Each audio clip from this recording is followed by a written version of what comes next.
आउज़ुबिल्लाहिमिनश्शैतानिर्रजीम बिस्मिल्लाहिर्रहमानिर्रहीम। अस्सलाम वालेकुम स्टूडेंट्स। आज हम CS 101 इंट्रोडक्शन टू कंप्यूटिंग के जो पास्ट पेपर्स हैं, ठीक है, उसकी ये मेगा फाइल है जिसको हम डिस्कस करेंगे। इसमें शॉर्ट क्वेश्चन विद सॉल्यूशन जो है वो प्रोवाइड किए गए हैं और आपने इनके साथ ये भी देखना है कि जिन जिन टॉपिक से आपके हैंडआउट्स में से ये क्वेश्चन जिन टॉपिक्स में आए हुए हैं उन टॉपिक्स को सिर्फ आप अच्छे से कर लें। पूरे हैंडआउट्स आपको याद करने की ज़रूरत नहीं है। अगर ये क्वेश्चन रिपीट ना भी हुए उन टॉपिक्स में से क्वेश्चन ज़रूर आएगा जिनमें से अभी ये क्वेश्चन आए हुए हैं। तो चलो स्टार्ट करते हैं। सबसे पहला जो क्वेश्चन है वो है differentiate between high level language and low level language. ठीक है, अब ये कंप्यूटर की ज़ुबान में इनको क्या बोलते हैं, ये कौन सी लैंग्वेज है? जो कंप्यूटर की ज़ुबान में लो लेवल लैंग्वेज होती है ना, वो मशीन ओरिएंटेड होती है।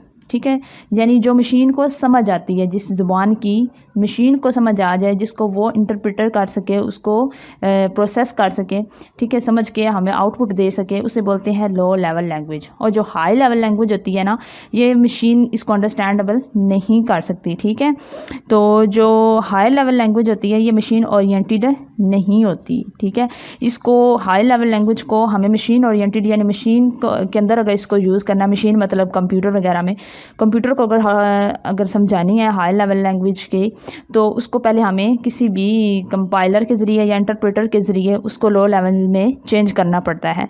तो हाई लेवल लैंग्वेज क्या है? ये इजी होती हैं, इंसानों के लिए इजी टू लर्न होती हैं। तो ये इंसान की लैंग्वेज जो है ये इंसानों को समझ आती है। ठीक है, इसमें क्या होता है कि बहुत ज़्यादा जो हार्डवेयर का जो नॉलेज है, ठीक है, ताकि हार्डवेयर की बेस पे प्रोग्राम्स राइट किए जाते हैं ना कंप्यूटर के लिए, तो प्रोसेसर वगैरह, तो उसमें इतनी ज़्यादा इन्फॉर्मेशन रिक्वायर नहीं होती कि जी आप होगा सारा हार्डवेयर पढ़ेंगे तभी आप लिखेंगे प्रोग्राम्स वगैरह। Program in high level language are slow in execution. अगर प्रोग्राम्स जो है जो हाई लेवल लैंग्वेज में लिखे होते हैं, कंप्यूटर उनको जल्दी एग्जीक्यूट नहीं करता, यानी रन करके हमें नहीं दिखाता, वो स्लो हो जाते हैं। तो ये लैंग्वेज हम यूज़ क्यों करते हैं? जो एप्लीकेशन सॉफ्टवेयर होते हैं ना, उनको लिखने के लिए, उनके सॉफ्टवेयर को जो पीछे एक पूरा डेटा, एक पूरी क्वेरी होती है, लिखने के लिए हमें ये वाली जो हाई लेवल लैंग्वेज है वो यूज़ होती है। आगे लो लेवल लैंग्वेज कौन सी है? ये लो लेवल लैंग्वेज जो है ये डिफ़िकल्ट होती है to learn for human beings. ठीक है, ये कंप्यूटर ओरिएंटेड है, कंप्यूटर जो है ना वो इसको इजीली समझ लेता है। तो these are far from human language. जैसे ये कंप्यूटिंग लैंग्वेज आपने देखी होंगी C++ है, ठीक है, जावास्क्रिप्ट, इस तरह करके जो लैंग्वेज है वो लो लेवल लैंग्वेज है, वो ह्यूमन बेस्ड नहीं है। डीप नॉलेज इसमें चाहिए होता है ताकि हम राइट कर सके प्रोग्राम को। पूरा एक कोडिंग होती है, एक सीक्वेंस होता है कि यहाँ एक पूरे इनके अंदर रूल्स हैं कि यहाँ से कोड स्टार्ट होगा, यहाँ पे एंड होगा, दरमियान में इस तरह प्रोसेसिंग होगी, तो वो सारा सिंटैक्स लिखा जाता है। प्रोग्रामिंग जो हाई लेवल में होती है वो फास्ट एग्जीक्यूशन होती है। फास्ट एग्जीक्यूशन का मतलब ये है कि कंप्यूटर लो लेवल की जो लैंग्वेज होती है उसको इजीली समझ लेता है, क्योंकि ये कंप्यूटर ओरिएंटेड है यानी मशीन ओरिएंटेड है, तो वो जल्दी इसकी जो प्रोग्राम्स लो लेवल में लिखे जाते हैं लैंग्वेज में, वो जल्दी कंप्यूटर अंडरस्टैंड कर लेता है और उसको आउटपुट करके रन करके हमें दिखाता है। तो ये जो होते हैं ये भी बेसिकली सॉफ्टवेयर सिस्टम जो होते हैं उनको लिखने के लिए ये लैंग्वेज यूज़ की जाती है। याद रखिएगा, जो सॉफ्टवेयर एप्लीकेशंस हैं ये और चीज़ होती है और जो सॉफ्टवेयर सिस्टम या प्रोग्राम्स हैं ये और चीज़ है, इनमें डिफरेंस है। सॉफ्टवेयर एप्लीकेशन जो होती हैं वो बेसिकली आम छोटी छोटी एप्लीकेशन है, जैसे आप अपने फ़ोन में ऐप्स करते हैं ना, ऐप्स फ़ोन की ऐप्स हैं, एंड्रॉयड ऐप हैं, ऐसी जो कंप्यूटर की ऐप्स होती हैं उनको हम सॉफ्टवेयर एप्लीकेशन बोलते हैं। और सिस्टम सॉफ्टवेयर क्या होते हैं? जो ऑलरेडी फ्रीमवेयर होते हैं, जो कंप्यूटर में ऑलरेडी इंस्टॉल्ड होते हैं, यानी जिनको हम खुद इंस्टॉल नहीं करते, वो कंप्यूटर के लिए ज़रूरी है, तो वो उसके अंदर ही रहते हैं, उनमें डिफरेंट किस्म के से आ जाते हैं। नेक्स्ट आ जाता है व्हाट इज़ रजिस्टर। ठीक है, रजिस्टर क्या है और एंड इट्स यूजेस। रजिस्टर क्या होता है और इसके यूजेस क्या होते हैं? पहले तो बात यह है कि किसी भी कंप्यूटर की जो मेमोरी है उसके अंदर रजिस्टर एक जल्दी एक असेसेबल हो जाने वाली, फ़ौरन असेसेबल हो जाने वाली एक लोकेशन है जो किसी भी कंप्यूटर के प्रोसेसर के अंदर मौजूद होती है। ठीक है, तो ये क्या होती है? बेसिकली छोटे छोटे स्टोरेज के यूनिट्स पर मुश्तमिल होती है, स्मॉल यूनिट्स ऑफ स्टोरेज पर मुश्तमिल होती है, लेकिन ये जल्दी जल्दी हमें हाई स्पीड मेमोरी जो होती है उसको ये आउटपुट करके देता है। यानी अगर इसके अंदर चीज़ें स्टोर होंगी ना, तो जब हमें वो चीज़ें मेमोरी से निकालनी होगी तो ये high speed memory storing units के अंदर कन्वर्ट करके देता है। रजिस्टर क्या है? Are the type of computer memory use to quickly accept ठीक है। इसके अंदर जो डेटा हम डालेंगे ये जल्दी जल्दी उसको एक्सेप्ट भी कर लेगा, फ़ौरन स्टोर भी कर देगा। और जब हम चाहते हैं कि इसमें जो स्टोर डेटा है वो किसी और जगह भी ट्रांसफ़र हो, तो रजिस्टर के अंदर जो स्टोर डेटा होगा वो क्विकली ट्रांसफ़र होगा, और ट्रांसफ़र होते हुए जो इंस्ट्रक्शन चाहिए ट्रांसफ़र होने के दौरान वो भी देगा, और जो है सीपी जो है इसको फ़ौरन रन करके दिखाएगा। तो ये इतने भी आप कर लें। यूज़ ऑफ रजिस्टर क्या है? रजिस्टर जो है ये डिवाइस किस लिए है? Storing data. मैंने पहले ही बताया कि ये डेटा को स्टोर करने के लिए यूज़ होता है। It is a small amount of very fast computer memory, यानी कंप्यूटर की बहुत सारी मेमोरी की टाइप है, ठीक है। आगे आप लोग देखेंगे पढ़ेंगे ये उसमें से जो वेरी फास्ट कंप्यूटर की एक जो मेमोरी यूनिट है वो रजिस्टर है। रजिस्टर क्या कहता है? मेमोरी के अंदर डेटा स्टोर करता है इन स्मॉल यूनिट्स, ठीक है, स्मॉल मेमोरी यूनिट्स में, ताकि कंप्यूटर जो है वो उसको थोड़े टाइम में फ़ौरन क्विकली असेस करके हमें दे सके उसकी आउटपुट वैल्यू। बस इसका आपने यही लिखना है। नेक्स्ट है कि आप किस तरह डिफ़ाइन करते हैं, how to define syntax error. सबसे पहले तो यहाँ आपको पता होना चाहिए सिंटैक्स किसे बोलते हैं। सिंटैक्स अगर इंग्लिश में सिंपल इसकी मैं डेफिनेशन बताऊँ तो ये अरेंजमेंट होती है वर्ड्स की, फ्रेजेस की, कोई एक वेल फॉर्म्ड सेंटेंस बनाने के लिए। यानी एक जो कंप्लीट सेंटेंस इंग्लिश का बनता है ना वो मुख्तलिफ है वर्ड से मिलकर बनता है ना, उस सेंटेंस की हमें जाके समझ आती है। तो उसको ही जब वो एक वर्ड्स और एक फ्रेजल मीन का एक तरतीब से एक सेंटेंस बनाते हैं उसे हम बोलते हैं सिंटैक्स। लेकिन कंप्यूटर की लैंग्वेज में क्या होता है? The structure of statement in a computer language. जो कंप्यूटर्स की लैंग्वेज है जैसे C++ है, हाइपरटेक्स्ट मार्कअप लैंग्वेज है, उनके अंदर जो उन्होंने स्टेटमेंट लिखी होती है उस स्टेटमेंट के अरेंजमेंट को, ठीक है, जो रूल्स के मुताबिक और प्रोटोकॉल्स के मुताबिक, असूलों के मुताबिक लिखी जाती है उसको हम बोलते हैं सिंटैक्स। अगर वो लैंग्वेज अपने प्रोटोकॉल्स के से हट कर लिख दी जाए, यानी तरतीब के बजाय डिसऑर्डर लिखी जाए, अरेंजमेंट उसमें ना हो, उसी वक्त कोई उसमें एरर यानी खराबी पैदा हो जाती है, उसे हम बोलते हैं सिंटैक्स एरर। ये मैंने सिंपल वर्ड में आपको समझाया। CS101 एक ऐसा सब्जेक्ट है जिसको में आप चीज़ों को इस तरह समझ के अपनी वर्डिंग में वहाँ पे लिखा है तो आपको मिल जाते हैं नंबर। ये ज़रूरी नहीं है कि आप हाई इतनी लेवल की इंग्लिश लिखेंगे तो आप पास होंगे। तो अब मैं इधर जो आपके हैंडआउट्स वाली डेफिनेशन है उस पर आती हूँ। सिंटैक्स एरर क्या होता है? ये they are caused by the code. ये वो कोड हैं, उन कोड की वजह से एरर आते हैं that somehow violates the rules of the language, ठीक है। लैंग्वेज को लिखने के एक रूल्स हैं जिनको हम बोलते हैं प्रोटोकॉल्स। लैंग्वेज, ये वाली लैंग्वेज इस सिंबल से स्टार्ट होगी, इस सिंबल पे एंड होगी, और दरमियान वाली जो स्टेटमेंट होगी वो इस सिंबल से शुरू होगी और इस सिंबल पे एंड होगी। इफ़ स्टेटमेंट है या फिर सिंटैक्स स्टेटमेंट है, जो भी है, ये रूल्स होते हैं यार लैंग्वेज। जब उन रूल्स को फॉलो किए बगैर वायलेट्स करके कोड लिखे जाते हैं तो उसमें उसके रूल्स के अंदर डिसअरेंजमेंट आ जाता है, उसकी लैंग्वेज के अंदर एक डिसअरेंजमेंट आ जाता है प्रोटोकॉल्स को फॉलो किए बगैर। उसे हम सिंटैक्स एरर बोलते हैं। ये क्या होते हैं? सिंटैक्स एरर छोटे छोटे स्टेटमेंट के अंदर एरर्स को कहते हैं जो कि इजीली हम डिटेक्ट भी कर सकते हैं और उनको हम फिक्स भी कर सकते हैं। The browser stops code interpretation और detecting one of these examples. वो कहता है कि जब हम एक लैंग्वेज का कोड लिखते हैं, ठीक है, उसको प्रोटोकॉल्स के मुताबिक लिखेंगे। प्रोटोकॉल्स मतलब लैंग्वेज को लिखने के जो रूल्स हैं उसको तरतीब से जब हम लिखेंगे तो जब वो कोड हम स्पेसिफिक जाकर किसी प्रोग्राम पे रन करेंगे, अगर वो हमारा कोड ठीक है तो वो रन कर जाएगा। लेकिन अगर वो कोड ठीक नहीं है, उसके अंदर जो कोड हमने लिखा हुआ है उसके अंदर सिंटैक्स के अंदर, ठीक है, रेंज वर्ड्स की अरेंजमेंट के अंदर कोई भी गलती की है तो एरर आ जाएगा। और वो इस तरह शो होगा जैसे A=B + C, इस तरह करके वो आ जाता है। रिसीवर +2, इस तरह करके नीचे वो एरर दे देता है। तो नेक्स्ट है कि how we can define syntax of array. Syntax का मतलब सिंपली क्या है? जैसे ये एक लैंग्वेज है, यहाँ पे ये बड़ी एक सेंटेंस लिखा हुआ है ना, इस सेंटेंस की आपको समझ आ रही होगी ना। इंग्लिश का कोई भी एक सेंटेंस है जो लिखा हुआ है उसकी अगर समझ आ रही है तो वो इसलिए समझ आ रही है क्योंकि उस सेंटेंस के अंदर एक तरतीब है, एक नाउन लिखा हुआ है, एक वर्ब लिखा हुआ है, तभी जब आपको समझ आ रही है। तो इन जो कंप्यूटर की लैंग्वेज है उसके अंदर जो पूरी स्टेटमेंट लिखी जाती है लैंग्वेज के अंदर, ठीक है, उसके अरेंजमेंट को ही हम सिंटैक्स कहते हैं। अब सिंटैक्स का लिखने का एक अरेंजमेंट होता है, लैंग्वेज को लिखने का एक अरेंजमेंट है जिसे प्रोटोकॉल्स भी बोलते हैं, इंस्ट्रक्शंस को। तो वो क्या कहते हैं? Every declaration syntax is very simple. The syntax is same as normal variable declaration except the variable name should be followed by subscript to specify the size of each dimension of the array.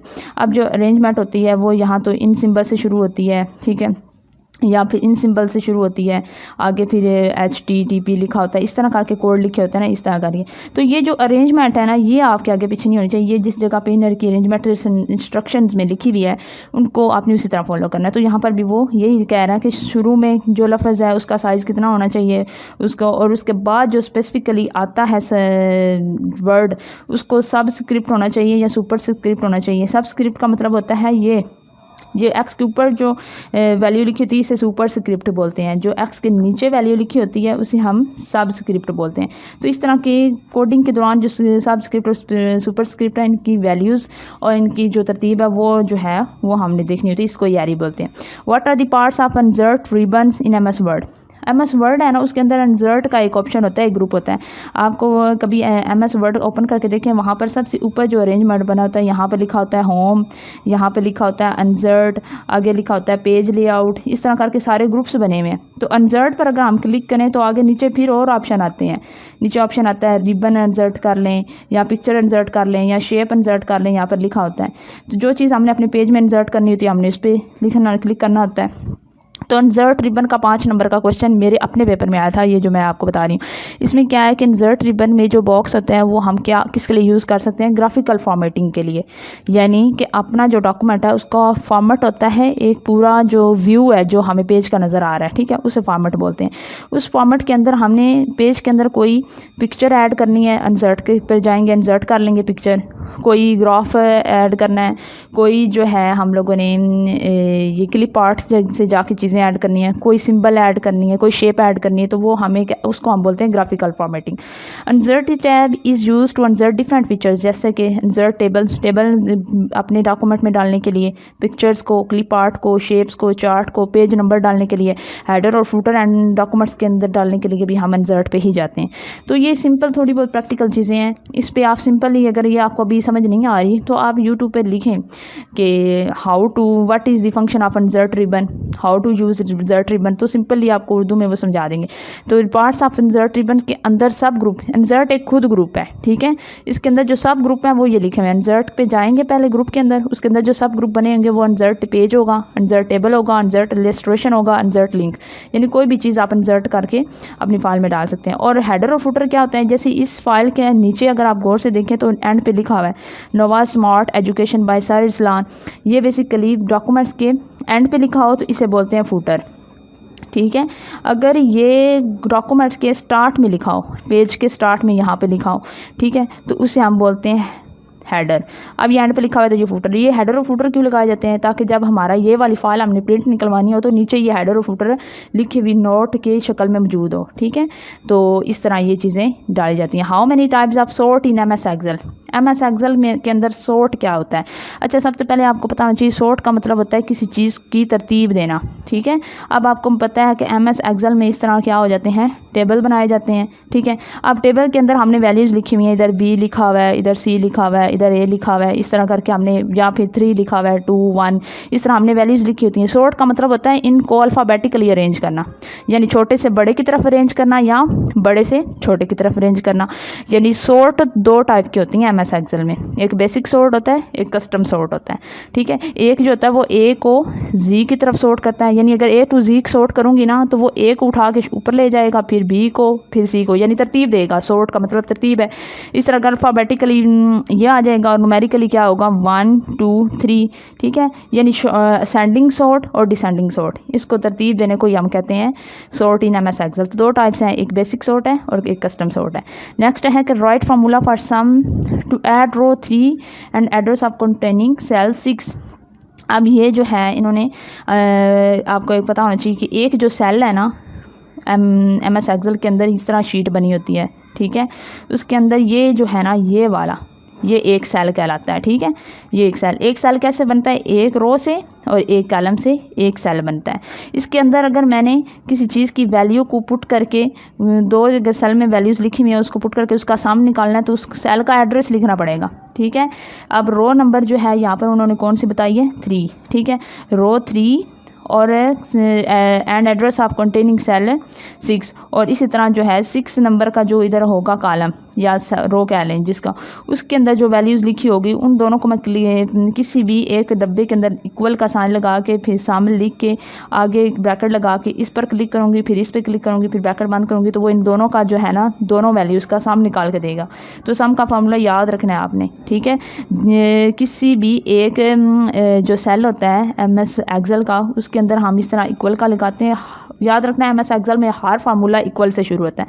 उसके बाद हम सम लिखेंगे capital letters में, फिर जिस R3 रो में ना जो वैल्यूज़ लिखी हुई है वो मसलन हो सकता है 5 हो 6 हो, वो उस रो पे क्लिक करेंगे या सेल पे क्लिक करेंगे और फिर उसके बाद आ जाएगी दूसरी वैल्यू जिसको हम जो दो वैल्यू ऐड करना चाहते हैं उन दोनों पे क्लिक करके यहाँ पे ब्रैकेट बंद कर देंगे, तो उन दोनों रोज़ या कॉलम में जितना भी डेटा लिखा हुआ था उनका सम आके हमारे पास आ जाएगा। इसके लिए जो है आप ट्यूटोरियल देख लीजिएगा कि MS एक्सेल के अंदर सम कैसे करते हैं। सिंपल सा ट्यूटोरियल है, बहुत आसानी से आपको समझ आ जाएगी। नेक्स्ट है कि ज्योमेट्रिक कैरेक्टरिस्टिक क्या होती हैं। ज्योमेट्रिक कैरेक्टरिस्टिक क्या होती हैं कि एक जो भी मॉडल्स है हमारे पास या प्रोग्राम है उसके अंदर जो कैलकुलेशन वाला पार्ट होता है ना, ठीक है, वो कितना तेज़ है, वो डेटा कैलकुलेट करके हमें किस तरह देता है, उसके अंदर कौन कौन से पैरामीटर्स हैं, उनको ही हम ज्योमेट्रिक कैरेक्टरिस्टिक बोलते हैं। Geometric characteristic is all about the camera properties and relative positioning of camera, ठीक है। इसके अलावा वो कहता है कि जो कैमरा आर्म होता है वो किस तरह उसके अंदर हम इमेज को रिवॉल्व कर सकते हैं, उसकी जो रेजोल्यूशन हाई या लो कर सकते हैं, इमेज बड़ा या छोटा करके उसको कैप्चर कर सकते हैं। उन तमाम पैरामीटर्स को भी ज्योमेट्रिक कैरेक्टरिस्टिक बोलते हैं। नेक्स्ट आ जाता है style is predefined in MS word, we can customize on style in MS word. Style क्या होता है, ठीक है। स्टाइल में बेसिकली बहुत सारी चीज़ें आ जाती हैं। वो कहता है कि जब हम MS वर्ड की किसी पे को ओपन करते हैं ना, तो पहली फ़ाइल हमारे पास ब्लैंक ओपन पेज आती है। उसके अंदर जो डिफ़ॉल्ट फ़ॉन्ट होती है वो पहले लिखी होती है 12, और वहाँ पे डिफ़ॉल्ट जो होता है फ़ॉन्ट स्टाइल वो लिखा होता है कैलबरी। अब हम सारे जो डेटा है ना हमारा, ये जो हमने लिखी हुई है लाइन, इसको हम जो भी स्टाइल है वो चेंज कर सकते हैं। इसका स्टाइल हम इसकी जो साइज़ है वो 14 कर सकते हैं। इसका कैलबरी से हटा के हम एरियल, ठीक है, या टाइम न्यू रोमन्स के अंदर हम इसका स्टाइल चेंज कर सकते हैं। तो वो कहते हैं येस, हम कस्टमाइज ऑन स्टाइल भी कर सकते हैं अगर MS वर्ड में ऑलरेडी प्री डिफाइंड स्टाइल बना हुआ है। इसके अलावा हम खुद भी अपना जो है एक स्टाइल बना सकते हैं। नेक्स्ट आ जाता है अर्थमेटिक ऑपरेशन ऑन डेटा। क्या होता है? अच्छा, अर्थमेटिक ऑपरेशन क्या होता है? सिंपल अल्फाज में अगर मैं बताऊं, ये तो कंप्यूटर की लैंग्वेज में उन्होंने इसका नाम अर्थमेटिक रखा हुआ है ना। अर्थमेटिक में आपकी जमा, माइनस, तफरीक, एवरेज, ठीक है, ज्योमेट्रिक एवरेज, ज्योमेट्रिक मीन, इन सब को मैथ में जो हम निकालते हैं ना एवरेज, ठीक है, आम सिंपल हम दो चीज़ों का एवरेज निकालते हैं या मीन निकालते हैं, मोड निकालते हैं, ठीक है, और इसी तरह हम जमा किसी का दो चीज़ों का साम निकालते हैं या सब्सट्रैक्शन करते हैं। इन सब को हम अर्थमेटिक ऑपरेशन कहते हैं कंप्यूटर के अंदर। क्यों? जो हमारा कंप्यूटर है वो बेसिकली कैलकुलेशन करके हमें देता है, ठीक है, डेटा की। जैसे MS एक्सेल है वो उसके अंदर अर्थमेटिक ऑपरेशंस भी होते हैं, वो चीज़ों को हमें सॉल्व करके देता है डेटा को, तो इसे हम बोलते हैं arithmetic operation. An operator performs an action or one or more operands. The common arithmetic operation are addition, ठीक है, ऐड करना, जमा, तफरीक, ज़र्ब करना, डिवीजन करना। अर्थमेटिक ऑपरेशन का हम इस्तेमाल कर सकते हैं किसी भी जगह के अंदर, या इनकी आगे उन्होंने सिंबल्स बताई हुई हैं। एडिशन के लिए प्लस इस्तेमाल करते हैं। ये तो सिंपल मैथ नहीं है, उसको ही आप बोलते हैं अर्थमेटिक ऑपरेशन। इनको आगे उन्होंने एग्जांपल दी हुई है कि 4 + 2, 4 - 2, 4 × 2, ये सब इन अर्थमेटिक ऑपरेशन की एग्जांपल्स हैं। ओके, हो गया। अच्छा, नेक्स्ट है कि write down uses of stack. Stack क्या होती है? सबसे पहले तो आपको ये बता दूं, स्टैक में क्या होती है, छोटी छोटी जो इन्फॉर्मेशन होती है ना, उसको एक दूसरे के ऊपर नीचे इस तरह एक अरेंजमेंट के रो बना के स्टोर किया जाता है, ठीक है। इसमें बेसिकली क्या होता है कि आप लोगों को पता होगा कि जब आपकी कोई भी एक बुक आती है, ठीक है, बुक के स्टार्ट में उसके कंटेंट्स लिखे होते हैं, जहाँ पर चैप्टर का नाम लिखा हुआ है और यहाँ पर उसका पेज नंबर लिखा होता है। अब चैप्टर के नाम के ऊपर से नीचे एक लिस्ट है, इस लिस्ट को ही हम स्टैक बोलते हैं। लेकिन इस लिस्ट में ये लिस्ट वो होती है जिसमें से हम कंप्यूटर की लैंग्वेज में अगर बात करें, जिसमें हमने ऊपर से नीचे वैल्यूज़ लिखी हुई है या एंट्रीज़ लिखी हुई हैं या डेटा लिखा हुआ है, तो उस पूरी एक लिस्ट के अंदर से हम नीचे से जो है वैल्यूज़ नहीं निकाल सकते, ठीक है। इससे स्टैक एक ऐसी लिस्ट को बोलते हैं जिसमें एंट्रीज मौजूद होती हैं, अगर हमने उसमें से वैल्यूज़ रिमूव करनी है तो उसके हेड से हम लोग क्या कर सकते हैं, वैल्यूज़ निकाल सकते हैं। वो ये कह रहे हैं एक स्टैक है, ये लिस्ट है in which entries are inserted and removed only at the head. Stack जो होगा उसकी जो अंदर एंट्रीज होंगी वो उसके हेड से ही एंटर की जाती हैं और हेड से ही निकाली जाती हैं, नीचे लिस्ट के नीचे से हम कोई चीज़ नहीं निकाल सकती। स्टैक क्या है, एक यूज़फुल डेटा स्ट्रक्चर है and is used in variety of ways in computer science. Stack is used to implement function के लिए, stack is used for processing nested structures और for function which call other function. Stack क्या is often used as underpinning of back tracing activities. वो क्या कहता है, अगर हमने कोई भी एक डॉक्यूमेंट के अंदर डिफरेंट लिस्ट पड़ी हुई है, ठीक है, उन लिस्ट में से हमने अपनी रिक्वायर्ड जो है मालूमात लेनी है किसी सेंटर वाली लिस्ट में से, तो ये बैक ट्रेस करके हमें उस लिस्ट के अंदर उस इन्फॉर्मेशन तक ले जाएगा और हमें बता देगा कि इस टैग के अंदर हमने कहाँ कहाँ कब चीज़ें ऐड की थी एंट्रीज़ लिस्ट के अंदर, और कब कब इसके अंदर लिस्ट के अंदर से हमने एंट्रीज़ रिमूव की थी, ठीक है। Write down the use of internet, ये तो बहुत ही आसान क्वेश्चन है। इंटरनेट के ऊपर हम इसको फाइल्स को डाउनलोड करने के लिए इस्तेमाल करते हैं, ठीक है, रिसर्च करने के लिए, ठीक है, और स्टडी पर्पस के लिए भी, हर चीज़ के पर्पस के लिए हम बेसिकली इंटरनेट या यूज़ करें। आप अपनी वर्डिंग में भी लिख सकते हैं, रिसर्च पर्पस है, डाउनलोड फाइल जैसे MS वर्ड आप इंस्टॉल करते हैं या ऐप्स इंस्टॉल करते हैं, डिस्कशन ग्रुप करने के लिए यानी ऑनलाइन डिस्कशन जैसे जूम मीटिंग होती है, ठीक है। इसके अलावा हम इंटरनेट को इंटरेक्टिव गेम्स यानी ऑनलाइन जो गेम्स हैं उनको खेलने के लिए भी इस्तेमाल करते हैं। नेक्स्ट एजुकेशन और सेल्फ इम्प्रूवमेंट के लिए भी, ठीक है। इलेक्ट्रॉनिक जो न्यूज़पेपर्स होते हैं, ठीक है, जो ऑनलाइन न्यूज़पेपर आप पढ़ना चाहते हैं, मैगजीन वगैरह, और इलेक्ट्रॉनिक मेल सिस्टम जो ईमेल आप करते हैं या फिर आप कॉल वगैरह करते हैं, ये सारी इसी इंटरनेट के थ्रू ही होती है। नेक्स्ट आ जाती है report, MS assess and purpose of report. याद रखिएगा कि रिपोर्ट जो बनाने वाला जो स्पेसिफिक हमारे पास एक डेटाबेस मैनेजमेंट सिस्टम है, ठीक है, ये MS असेस कहलाता है। MS असेस जो होता है ये बेसिकली वर्ड और एक्सेल की तरह ही एप्लीकेशन, सॉफ्टवेयर की तरह ही एप्लीकेशन है, लेकिन ये डेटाबेस भी कहलाता है। इसको हम डेटाबेस भी कहते हैं कि उसमें हम लार्ज ऑफ डेटा जो होता है उनको हम टेबल्स की शक्ल में सॉर्ट करके स्टोर करते हैं, फिर उसी डेटा की हम एक कम्प्रीहेंसिव रिपोर्ट बना के पेश करते हैं। तो उस रिपोर्ट को हम किस में बनाएंगे, MS असेस में। वो कहते हैं कि हम नेविगेशन पैनल पे जाएंगे, टेबल के हमने क्या करना है, MS असेस में ओपन करना है उसको, उसके अंदर टेबल बनाएंगे, टेबल के अंदर हम अपनी रिक्वायर्ड क्वायरी लिखेंगे। रिक्वायर्ड क्वायरी का मतलब है टेबल हमने बनाया है उसके अंदर हम अपना मर्ज़ी का डेटा लिख रहे हैं, ठीक है, डेटा को ही हम क्वायरी बोलते हैं। Which you want to base the report, ठीक है, यानी जिस चीज़ के ऊपर या जिस टॉपिक के ऊपर हमने रिपोर्ट बनानी है उसको हमने टॉपिक को, उसकी वैल्यू को, अमाउंट को हमने टेबल बना के उसके अंदर स्टोर कर देना है। On the create tab in the report group click report, यानी कि जब आपने ये डेटा वगैरह लिख लिया है फिर ऊपर जो होता है यहाँ पे क्रिएट टैब लिखा होता है, ठीक है, पैनल के अंदर, उस क्रिएट टैब के ऊपर क्लिक करेंगे, फिर नीचे ऑप्शन आएगा रिपोर्ट ग्रुप का, रिपोर्ट के ऊपर क्लिक करेंगे और तो आपके सामने एक पूरा पेज ओपन हो जाएगा जहाँ पे आप रिपोर्ट बना सकते हैं। तो सिंपली इसमें वही कह रहे हैं कि MS असेस में रिपोर्ट कैसे बनाते हैं, इसका काम क्या है, इसका पर्पस क्या है, मकसद क्या है। रिपोर्ट्स जो होती हैं ये एक बहुत अच्छा बेहतरीन ज़रिया है अपने डेटा को दूसरे लोगों को प्रेजेंट करने का, ठीक है। जिस तरह हम पावर पॉइंट पे अपनी बात जो है वो छोटी छोटी मेन हेडिंग्स में दूसरों तक पहुंचाने के लिए पावर पॉइंट को यूज़ करते हैं, MS पावर पॉइंट को, ऐसे ही MS असेस जो होता है वो लार्ज डेटा जो होता है उसको क्वायरी की शक्ल में, क्वायरी मतलब डेटा की शक्ल में स्टोर करके वो हम ऑर्गेनाइज कर देते हैं छोटी सी फॉर्म में, ठीक है। तो reports enable you to format your data in an attractive and informative layout, यानी आप प्यारी प्यारी सी रिपोर्ट्स बनाती हैं, उनका जो लेआउट होता है यानी पेज का बैकग्राउंड, पेज के मार्जिनस, पेज का अपर और हेडर और फुटर बहुत नीट और क्लीन और प्यारा सा होता है ये, ताकि वो प्रिंटिंग में अच्छा आए और स्क्रीन के ऊपर भी बेहतरीन और खूबसूरत नज़र आए। नेक्स्ट है what are points regarding MS word. MS word के अंदर पॉइंट्स किसको बोलते हैं, ठीक है। अब जो MS वर्ड है उसमें कोई भी चीज़ है ना वो छोटे छोटे इन डॉट्स के अंदर स्टोर होती है। ये जो डॉट्स मैंने बनाए इन डॉट्स को ही हम पॉइंट बोलते हैं। जैसे जो फॉन्ट साइज़ है वो 12 है, कभी 14 है। अब 12 और 14 के दरमियान कितना गैप है, 2, तो ये 2 एक किस्म का MS वर्ड में क्या हो गया है, पॉइंट हो गया है। इसी तरह हर चीज़ जो होती है ना MS वर्ड में वो पॉइंट के अंदर मिरर की जाती है। इधर उन्होंने एग्जांपल दी हुई है कि एक पॉइंट एक टाइपोग्राफी टर्म है जो कि यूनिट ऑफ मिरर है, किसी चीज़ को मिरर करने का यूनिट है। जैसे साइज़ अगर 12 है तो वो छोटा है, अगर 12 से मैं टेक्स्ट का साइज़ 14 कर देती हूँ तो वो साइज़ बड़ा हो जाएगा, तो मिरर कर रही हूँ मैं एक किस्म का साइज़ को। Font size is mirrored in fonts, it is equal and 1/72 of an inch.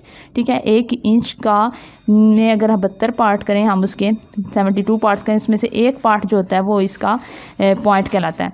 इसको एब्रीविएट किस तरह है, इसको पॉइंट को लिखते कैसे, PT डॉट के। तो जी point size refers to the height of character.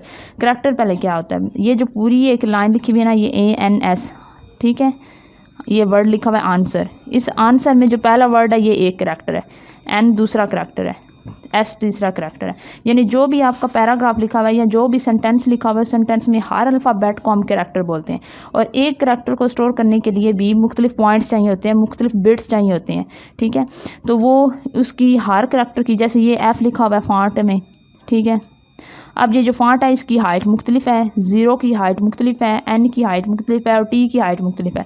इस हाइट को भी मेयर करने के लिए हमें फॉन्ट चाहिए। ठीक है, तो ये मुख्तलिफ इसका यूज़ था, ये आप लोग इधर से कर सकते हैं। नेक्स्ट है CAN.SPAM एक्ट पर्पस। अच्छा, कंप्यूटर्स के यूज़ करने के लिए ऑनलाइन जो सॉफ्टवेयर है उनको इंस्टॉल करने के लिए अपने लैपटॉप में, कंप्यूटर वगैरह में, या इंटरनेट यूज़ करने के कुछ प्रोटोकॉल्स हैं। ठीक है, प्रोटोकॉल्स होते हैं कि रूल्स, ठीक है, इंस्ट्रक्शंस, जिनको हमें हर हाल में यूज़ करना जो है ना एग्री करना होता है। टर्म्स ऑफ सर्विसेज, अक्सर आप कोई भी सॉफ्टवेयर अपने लैपटॉप या कंप्यूटर में इंस्टॉल करते हैं तो वो कहते हैं कि हमारी टर्म्स को एग्री करें। ठीक है, अगर हम एग्री करेंगे तब भी वो हमें इंस्टॉल करेंगे। तो वो जो चीज़ें होती हैं वो उनके रूल्स होते हैं, वो इनका एक दस्तखतनामा होता है कि हम आपके रूल्स को फॉलो करके ये इंस्टॉल करें। तो ये एक एक्ट बनाया गया था, ये भी उसी टाइप का एक एक्ट है। इसका काम क्या है उन्होंने बोला है, CAN stand for controlling the assert of non-solicited pornography and marketing act of 2003, also known as CAN-SPAM act. its purpose is, इसका पर्पस क्या है, don't you false or misleading header information. ठीक है, नेट के ऊपर उस चीज़ को इस्तेमाल मत करें जो कि मिसलीडिंग हो, यानी आपको गलत डायरेक्शन में लेके जाएं, गलत चीज़ें नहीं आपने यूज़ करनी। इसके अलावा डिसिप्टिव ऑब्जेक्ट लाइन्स, यानी कोई भी आपने ऐसी चीज़ या ऐसा नेट को इस पर्पज़ के लिए नहीं यूज़ करना कि वो किसी को धोखा दे सके। ठीक है, ठीक है, अब आप कोई भी ऑनलाइन जाते हैं तो वहाँ पर आपको हर वेबसाइट के ऊपर ऐड नज़र आते हैं, तो ऐड को हमेशा ऐड ही समझे, मैसेज समझे, उसके ऊपर क्लिक नहीं करना चाहिए हर किसी ऐड के ऊपर। ठीक है, और tell recipient where you are located, कभी भी किसी भी रेसिपेंट को जो के ट्रस्टेड ना हो उसको नहीं अपनी लोकेशन बतानी। ऑनर पुट आउट रिक्वेस्ट प्रॉपर्टली, यानी इसमें वो कह रहे हैं आपकी प्राइवेसी के ख्याल के लिए ये कुछ कानून बनाए गए थे ताकि आप लोगों की प्राइवेसी लीक ना हो। ठीक है, आप लोग जहाँ भी जा रहे हैं, जैसे बच्चे आपने यूट्यूब पे देखा होगा कुछ वीडियोस जो होती हैं जो बच्चों के लिए बनाई जाती हैं, उसके नीचे लिखा होता है, ठीक है, कि ये बच्चों के लिए, और उसके कमेंट साफ होते हैं। तो ये भी इसी तरह के एक्ट में आती हैं। ठीक है, जो चीज़ें बच्चों के लिए स्पेसिफिक की गई हैं वो बच्चों के लिए, जो चीज़ें बड़े देख सकते हैं या बड़े यूज़ कर सकते हैं उनको तक बच्चों की एसेस नहीं है, वो बच्चों को दिखाने से मना किया गया। तो ये कानून होते हैं जिसको फॉलो किए बगैर कोई भी जो है हम चीज़ को यूज़ नहीं कर सकते। तो आज की वीडियो के लिए इतना ही है। नेक्स्ट जो क्वेश्चन हैं वो इंशाल्लाह नेक्स्ट वीडियो में डिस्क्राइब हो जाएंगे। मुझे दीजिए इजाज़त, अल्लाह हाफिज़। आउज़ुबिल्लाहिमिनश्शैतानिर्रजीम, बिस्मिल्लाहिर्रहमानिर्रहीम। अच्छा, लास्ट वीडियो में हमने CS 101 के जो फाइनल टर्म के क्वेश्चन थे पास्ट पेपर के, वो हमने 1 से लेके 16 तक जो था वो इस फाइल में से डिस्कस किए थे। अभी जो हम क्वेश्चन नंबर शुरू करें वो क्वेश्चन नंबर 17 है, तो यहाँ से हम लोग डिस्कस करना स्टार्ट करेंगे। क्वेश्चन है व्हाट आर पैकेट्स, पैकेट्स क्या होते हैं। ठीक है, तो ट्रांसपोर्ट लेयर जो होती है add sequence number two small segments it produces so that the segments can be resembles at the message destination. अच्छा, अब इस पैकेट को समझने के लिए आपको पता होना चाहिए कि ट्रांसपोर्ट लेयर क्या होती है। अब नेटवर्क लेयर्स हैं हमारे पास, ठीक है, उसमें एक होती है ट्रांसपोर्ट लेयर, ठीक है। Transport layer, presentation layer, analysis layer, इस करके लेयर होती हैं और हर लेयर का जो होता है ना वो डेटा ट्रांसफॉर्मिंग के हवाले से या स्टोर करने के हवाले से अलग अलग फंक्शन होता है, काम होता है। तो ट्रांसपोर्ट लेयर का काम क्या होता है, ये ट्रांसपोर्ट लेयर क्या करती है, जो होती है ना मालूमात या डेटा या जो भी इंफॉर्मेशन होती है उनको डेटा जो होता है ना उसको एक सीक्वेंस और नंबर वाइज होता है, छोटे छोटे स्मॉल सेगमेंट्स में नेक्स्ट जो लेयर्स होती है उस तक इसने ट्रांसपोर्ट करना होता है।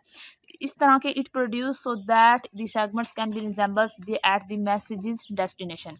ट्रांसपोर्ट नेटवर्क लेयर्स में क्या है कि एक मैसेजेस को हमने एक लेयर से आखिरी लेयर तक या ऊपर से नीचे तमाम लेयर्स के जरिए मैसेज को एक जगह से एक डेस्टिनेशन से दूसरी डेस्टिनेशन में ट्रांसफ़र करना है। तो ट्रांसपोर्ट लेयर क्या करती है, डेटा को एज ए मैसेज के तौर पर जो होती है सेंड करती है, और वही जो डेटा होता है ना, ठीक है, ये क्या करते हैं, यही जो मैसेज होता है, यही जो डेटा होता है, ये कुछ छोटे छोटे सेगमेंट्स की शक्ल में ट्रांसफ़र होता है। उन सेगमेंट्स को हम बोलते हैं पैकेट्स।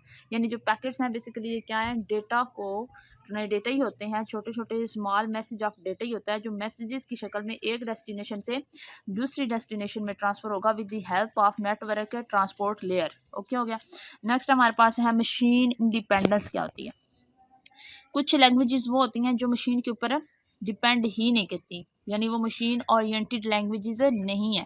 मैंने ये लास्ट वीडियो में बताया था कि मशीन ओरिएंटेड लैंग्वेजेस वो होती हैं जो कि मशीन को अंडरस्टैंडेबल होती हैं, मशीन उसको अंडरस्टैंडेबल कर सकती है, इवेल्यूएट कर सकती है और उसको रन कर सकती है, और उन लैंग्वेज को हम लो लेवल लैंग्वेज जो होती है ना वो बोलते हैं। लेकिन जो हाई लेवल की लैंग्वेज होती है ना उनको हम बोलते हैं मशीन इंडिपेंडेंस लैंग्वेज। अब आपको पता होना चाहिए हाई लेवल लैंग्वेजेस की एग्जाम्पल्स कौन कौन सी हैं। तो वो कह रहे हैं high level language provide machine independence, यानी इसको समझने के लिए, लैंग्वेज को समझ के लिए हम मशीन की ज़रूरत है नहीं है, ये मशीन के ऊपर डिपेंड नहीं करती अपने आप को एक्सप्लेन करने के लिए। It means that the programs written in high level language can be executed on different types of computers.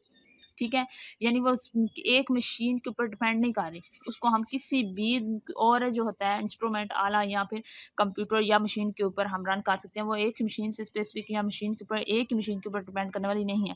For example एक प्रोग्राम जो है वो अगर सी लैंग्वेज में C++ जो लैंग्वेज है उसमें लिखा गया है तो वो इंटेल प्रोसेसर के अंदर या मोनिट्रल जो प्रोसेसर है उसके अंदर ही वो रन कर सकता है, वो हर किसी कंप्यूटर के अंदर रन नहीं करेगा। अब बहुत सारे कंप्यूटर हैं, हर कंप्यूटर का अपना अपना प्रोसेसर होता है और हर कंप्यूटर जो है उसके प्रोसेसर दूसरे प्रोसेसर से मुख्तलिफ होगा, मुख्तलिफ किस्म के प्रोसेसर हैं। तो जो सी लैंग्वेज है वो सिर्फ उसी कंप्यूटर में रन कर सकती है जिसमें इंटेल प्रोसेसर हो या मोटरोला प्रोसेसर जो है उसके अंदर मौजूद हो। ठीक है, नेक्स्ट आ जाता है formulas in Excel. Most important है, इसमें से आपका 2 या 3 या 5 नंबर का क्वेश्चन आ जाता है, या 2 नंबर का एक शार्ट क्वेश्चन आ जाता है कि ये वाला 2 अमाउंट है आपके पास, इसका एवरेज मालूम करें या सम मालूम करें या फिर इसकी जो है मिनिमम या मैक्सिमम वैल्यू मालूम करें। ठीक है, तो ये बहुत आसान है। आपको ये कोई भी उर्दू का मैं ट्यूटोरियल देख लें और इसमें MS एक्सेल के फार्मूलाज आपको लगाना चाहिए। तो इन एक्सेल में फार्मूला क्या है इसकी आपको तारीफ भी आनी चाहिए। फार्मूला क्या है, an expressions that operates on values in a range of cells are a cell। ठीक है, अब मैं जो MS एक्सेल है उसमें आपको पता है रोज़ और कॉलम्स इस तरह बने होते हैं, और जब एक कॉलम और एक रो जो आपस में मिलती है, कॉलम और रो आपस में मिलते हैं तो ये वाला एक सेल बनता है, ये एक सेल है। ठीक है, ये एक सेल बनता है। तो इस सेल के अंदर जितनी भी हम वैल्यूज़ ऐड करते हैं उसको एक्सप्रेस करने के लिए हम कोई ना कोई फार्मूला लगाते हैं। एक्सेल के अंदर कितने फार्मूला हैं ये आपको MCQs के तौर पर याद रखना चाहिए। 475 फार्मूलाज होते हैं और इन्हीं 475 फार्मूलाज को हम एक्सेल फंक्शन भी बोलते हैं। From simple mathematics to very complex statistical logical and engineering task के लिए हम एक्सेल के फार्मूलाज को यूज़ किया जाता है। नेक्स्ट जी उन्होंने क्या किया हुआ है, एक्सेल है जो के फार्मूला है उनके नाम लिखे हुए हैं। सम जो होता है ये जमा करने के लिए, अमाउंट को जमा करने के लिए होता है। काउंट यानी ये ऊपर से नीचे शॉर्ट करके वैल्यूज़ को काउंट करने के लिए कि कितनी हैं ये वैल्यूज़ उनको काउंट करने के लिए होता है। इस तरह ये नीचे सारे दिए हुए हैं जो कि मैथमेटिकली जो आप हाथ से मैथ के क्वेश्चन सॉल्व करते हैं, मल्टीप्लिकेशन का, मिनिमम का, मैक्सिमम मालूम करने का वैल्यूज़ के अंदर, तो वो यही फार्मूलाज होते हैं। नेक्स्ट है हमारे पास के how to select hidden shape in M S word. एक हाइडन शेप है, वो एम एस वर्ड में मौजूद है, लेकिन उसको हमने सिलेक्ट कैसे करना है। तो हम क्या करेंगे, to select shapes that are hidden stacked or behind text. अगर वो कोई भी एक ऐसी शेप है जो कि हाइड हुई हुई है या किसी टेक्स्ट के पीछे जो है ना मौजूद है स्टैक्ड की शक्ल में, तो हम क्या करेंगे, हमने एम एस वर्ड के ऊपर जाना है, उसके ग्रुप ऑब्जेक्ट के ऊपर क्लिक करना है। उस जब हम ऑब्जेक्ट के ऊपर क्लिक करेंगे तो उसके बाद हमारे पास ऑप्शन आएंगे ड्रा बॉक्स ओवर शेप्स। तो हमने क्या करना है, उस पर क्लिक करके जो हाइडन शेप्स होंगी उनके ऊपर हमारे पास वो शो हो जाएंगी और हम उनके ऊपर उनको सिलेक्ट कर सकते हैं। सॉफ्टवेयर लाइफ साइकिल क्या होता है, ठीक है, ये जो है ना 3 नंबर का आपका क्वेश्चन आ सकता है।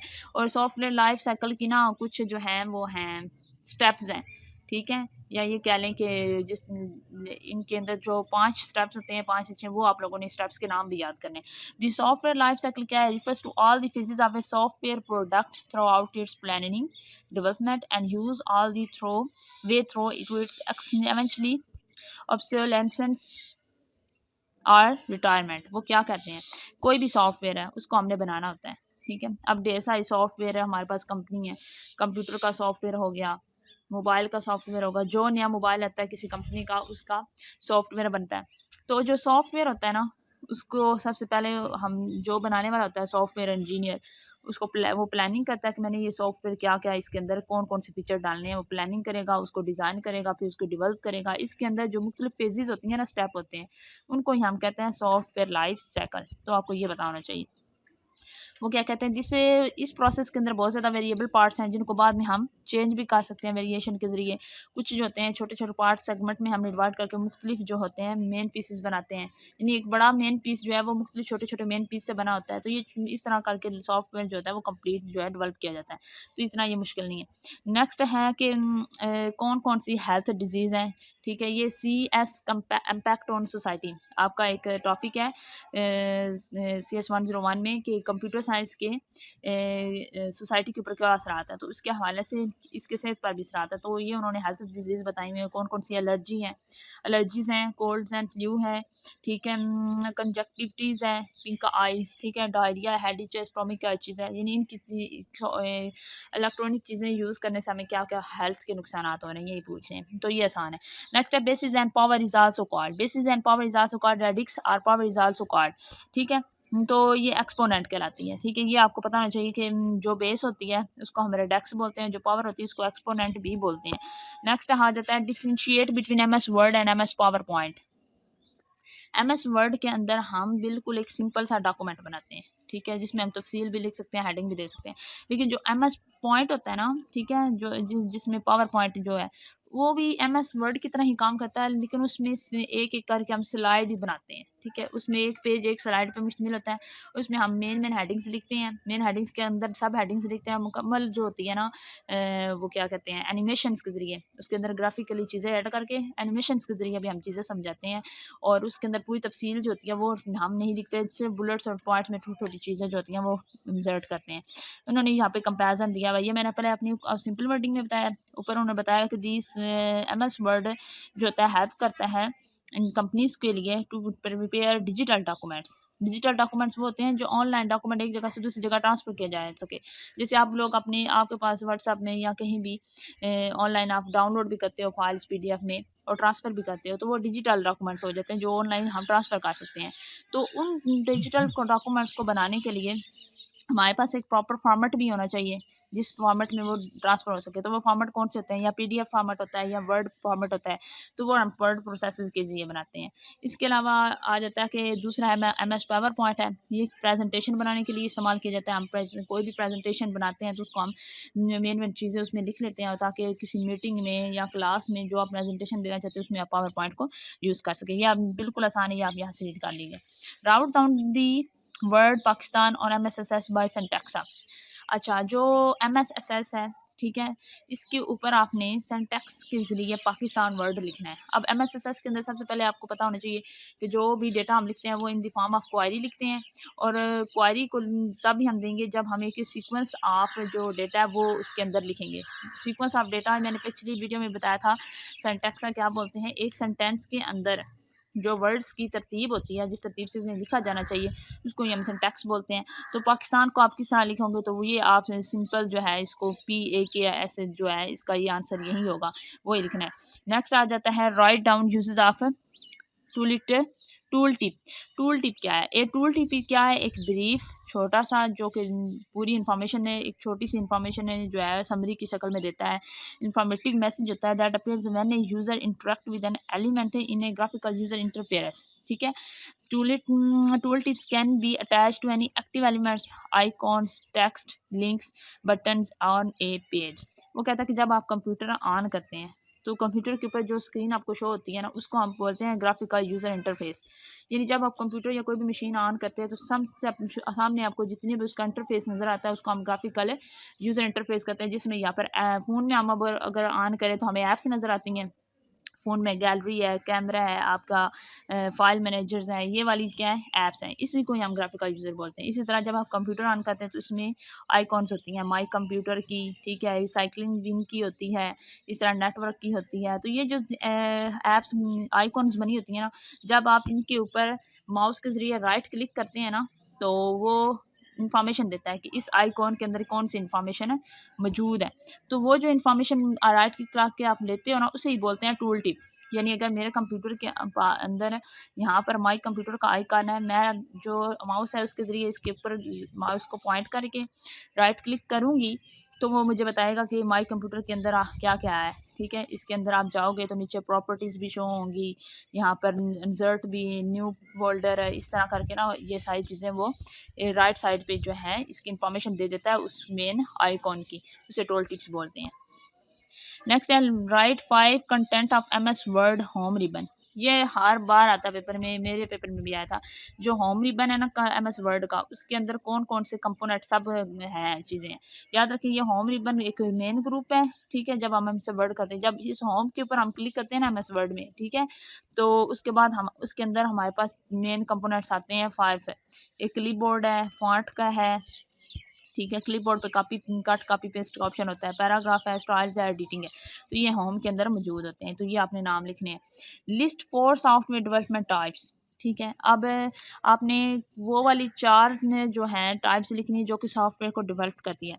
अच्छा, सॉफ्टवेयर क्या है? वेब डेवलपमेंट के ज़रिए, मोबाइल डेवलपमेंट, मोबाइल के लिए सॉफ्टवेयर हम इस्तेमाल करते हैं। मोबाइल को बनाना हो तो उसके लिए एक सॉफ्टवेयर डेवलप किया जाता है। फिर वेबसाइट बनानी हो उसके लिए भी एक जो है सॉफ्टवेयर डेवलप किया जाता है। एप्लीकेशन, कोई भी एप्लीकेशन है उसको बनाने के लिए, डेवलपमेंट करने के लिए भी हम सॉफ्टवेयर यूज़ करते हैं। उन सॉफ्टवेयर को हम एप्लीकेशन डेवलपमेंट बोलते हैं। एप्लीकेशन कौन सी होती है? MS वर्ड और MS एक्सेल वगैरह।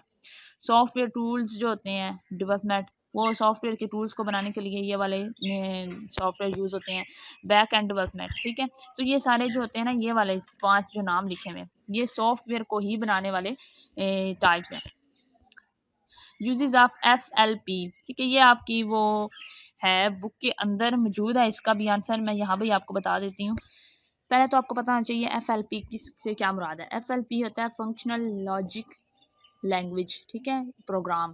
फंक्शनल लॉजिक प्रोग्रामिंग जो होती है ना, ये बेसिकली क्या है, ये एक लॉजिक प्रोग्राम है, फंक्शनल के तौर पर ये यूज़ होता है जब हम लोग लैंग्वेज को एक्सप्रेस करना चाहते हैं, ठीक है, उसको बयान करना चाहते हैं। उस वक्त ये एज ए स्पोर्ट जो होता है, साथ ये वाला टूल जो होता है इस्तेमाल किया जाता है, ठीक है, ताकि जो टेस्टिंग है लैंग्वेज की और कोडिंग की वो हमारे लिए उसमें आसानी हो।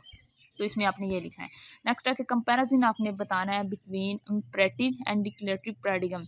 इम्परेटिव पैराडिगम क्या होता है और डिक्लेरेटिव पैराडिगम क्या होता है? डिक्लेरेटिव प्रोग्रामिंग में क्या होती है? ये एक प्रोग्रामिंग पैराडिगम है जो कि लॉजिक को एक्सप्रेस करता है कंप्यूटेशन में विदाउट डिस्क्राइब में, जो डिस्क्राइब करने वाला इसका कंट्रोल फ्लो है ना, उसको डिस्क्राइब किए बगैर।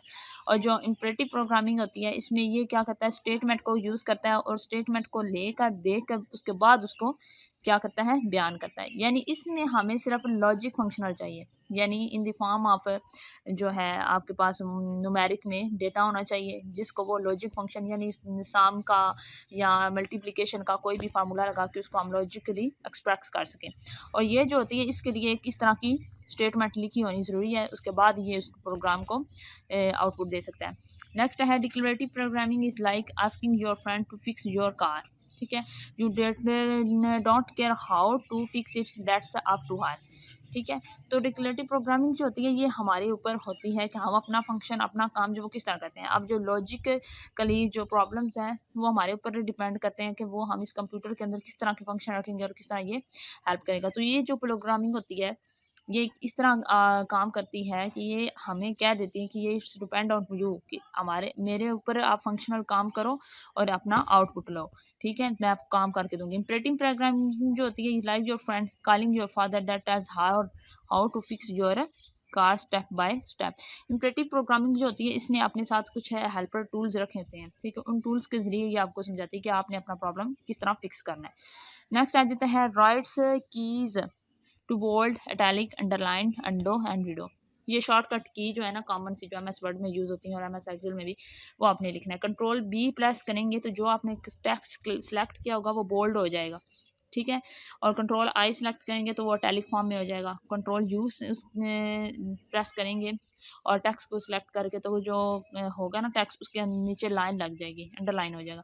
और कंट्रोल Z जो होता है वो फॉर अंडो। अगर कोई चीज़ आपने गलत कर दी है, स्पेलिंग मिस्टेक कर दी है तो कंट्रोल Z प्रेस करें। अगर आपने कोई चीज़ लिखी हुई थी, आपने लिखना कुछ और था और लिखा आपने कुछ और दिया, पुट कुछ और कर दिया, कोई और कमांड यूज़ कर दी, तो उस कमांड को पीछे वाला हिस्सा ही रहने देने के लिए हम कंट्रोल Z यूज़ करते हैं ताकि ये जो हमसे गलती हुई है वो अरेज हो जाए। कंट्रोल Y जो होती है वो जो कंट्रोल Z का एक्शन होता है उसको ख़त्म करने के लिए कंट्रोल Y जो होता है वो इस्तेमाल होता है और कंट्रोल Y की जगह हम F4 भी यूज़ कर सकते हैं।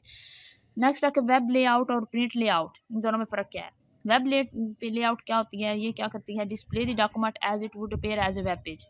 कोई भी चीज़ हम जब किसी वेबसाइट को ओपन करते हैं ना उसके ऊपर जो वेबसाइट के ऊपर हमारी जो इन्फॉर्मेशन नज़र आती है, जो लिखा हुआ पैराग्राफ या डॉक्यूमेंट नज़र आता है, वो अगर वेबसाइट पे या किसी भी वेब पेज के ऊपर हमें वो डॉक्यूमेंट नज़र आए ना तो उसको हम बोलेंगे वेब लेआउट। यानी वो डॉक्यूमेंट हमें वेबसाइट के फॉर्मेट में नज़र आ रहा है तो वो वेब लेआउट होगा।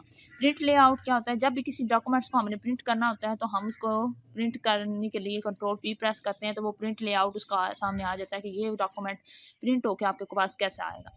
यानी प्रिंट करने से पहले अगर हम डॉक्यूमेंट को देखना चाहते हैं ना ये प्रिंट होकर हमारे पास किस शक्ल में आएगा तो वो प्रिंट लेआउट कहलाएगा। Display the document as it would appear if printed and if is the default view. ठीक है, देखना चाहते हैं कि ये प्रिंट होकर किस तरह हमारे पास शो होगा। Difference between process and thread. Process और थ्रेड के अंदर आपने डिफरेंस बताना है। 2 नंबर का ये क्वेश्चन आता है। प्रोसेस का मतलब होता है एक प्रोग्राम होता है, ठीक है, जो भी आपके पास प्रोग्राम दिया हुआ है उसको एग्जीक्यूट करने को हम प्रोसेस करते हैं, प्रोसेस बोलते हैं। यानी एग्जीक्यूट का मतलब ये है तो वो रन कर सके, काम कर सके, उससे रिक्वायर्ड डेटा हमें मिल सके। Process is not lightweight. ठीक है, a process take more time to terminate. Process अगर शुरू हो जाए तो उसको रोकना मुश्किल हो जाता है, उसको ज़्यादा टाइम लगता है टर्मिनेट रोकने के लिए। Process take more time for creation. Process को पैदा करने के लिए भी, स्टार्ट करने के लिए भी टाइम ज़्यादा लगता है। जबकि thread means A segment of a process. जो प्रोसेस है उसके वो प्रोसेस जो होता है वो स्टेप बाय स्टेप स्टार्ट होता है ना, तो उस प्रोसेस का जो कोई भी स्टेप्स है ना उसका कोई एक छोटा सा जो हिस्सा होगा, सेगमेंट होगा, उसे थ्रेड बोलेंगे। थ्रेड भी जो होता है वो लाइट वेट होता है और thread take less time to terminate. इसको जल्दी हम रोक सकते हैं वर्क करने से।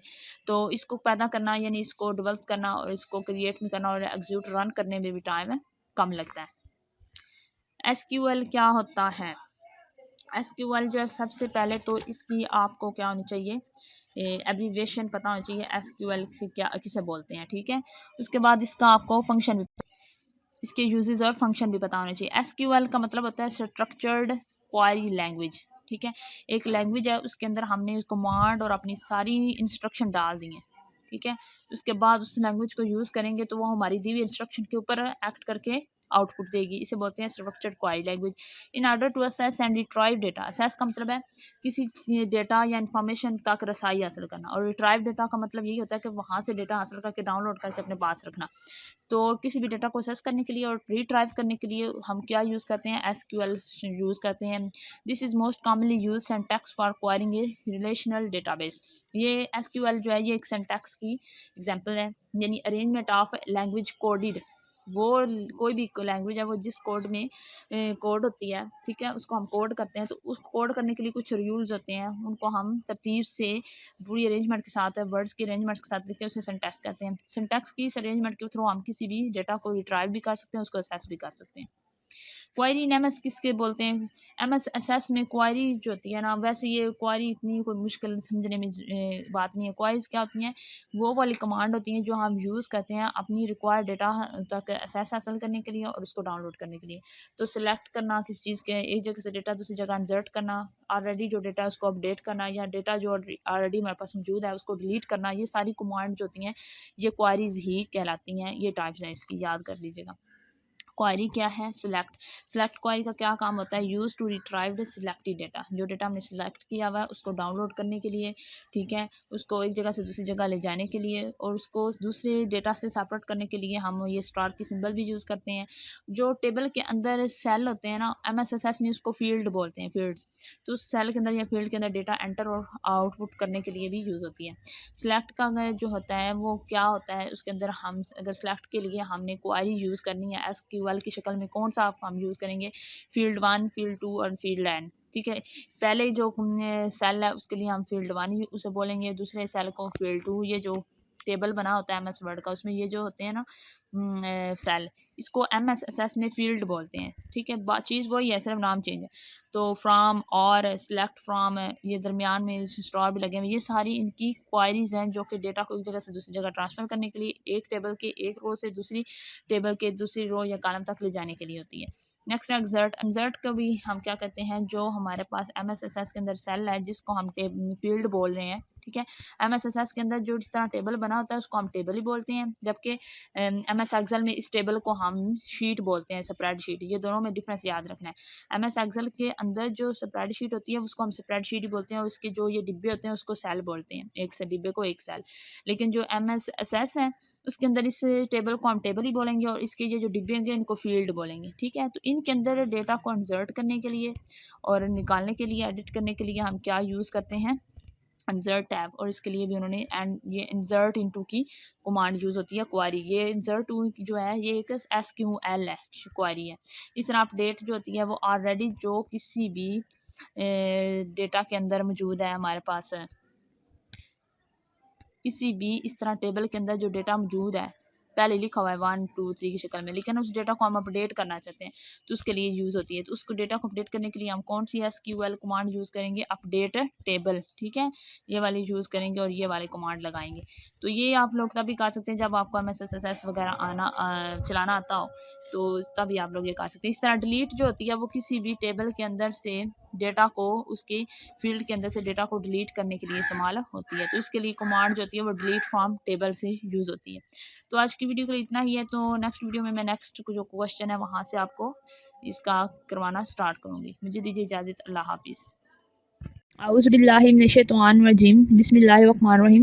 अस्सलाम वालेकुम। अच्छा, पिछली 2 वीडियो में हमने CS 101 जो है उसके फ़ाइनल टर्म के जो पास्ट पेपर थे वो डिस्कस किए थे। आज हमारी पार्ट 3 है इस वीडियो का, जिसमें हम फ़ाइनल टर्म जो है पास्ट पेपर CS 101 के वो डिस्कस करेंगे। तो यहाँ पर फर्स्ट क्वेश्चन है, write 3 diseases due to e waste software life cycle, ठीक है।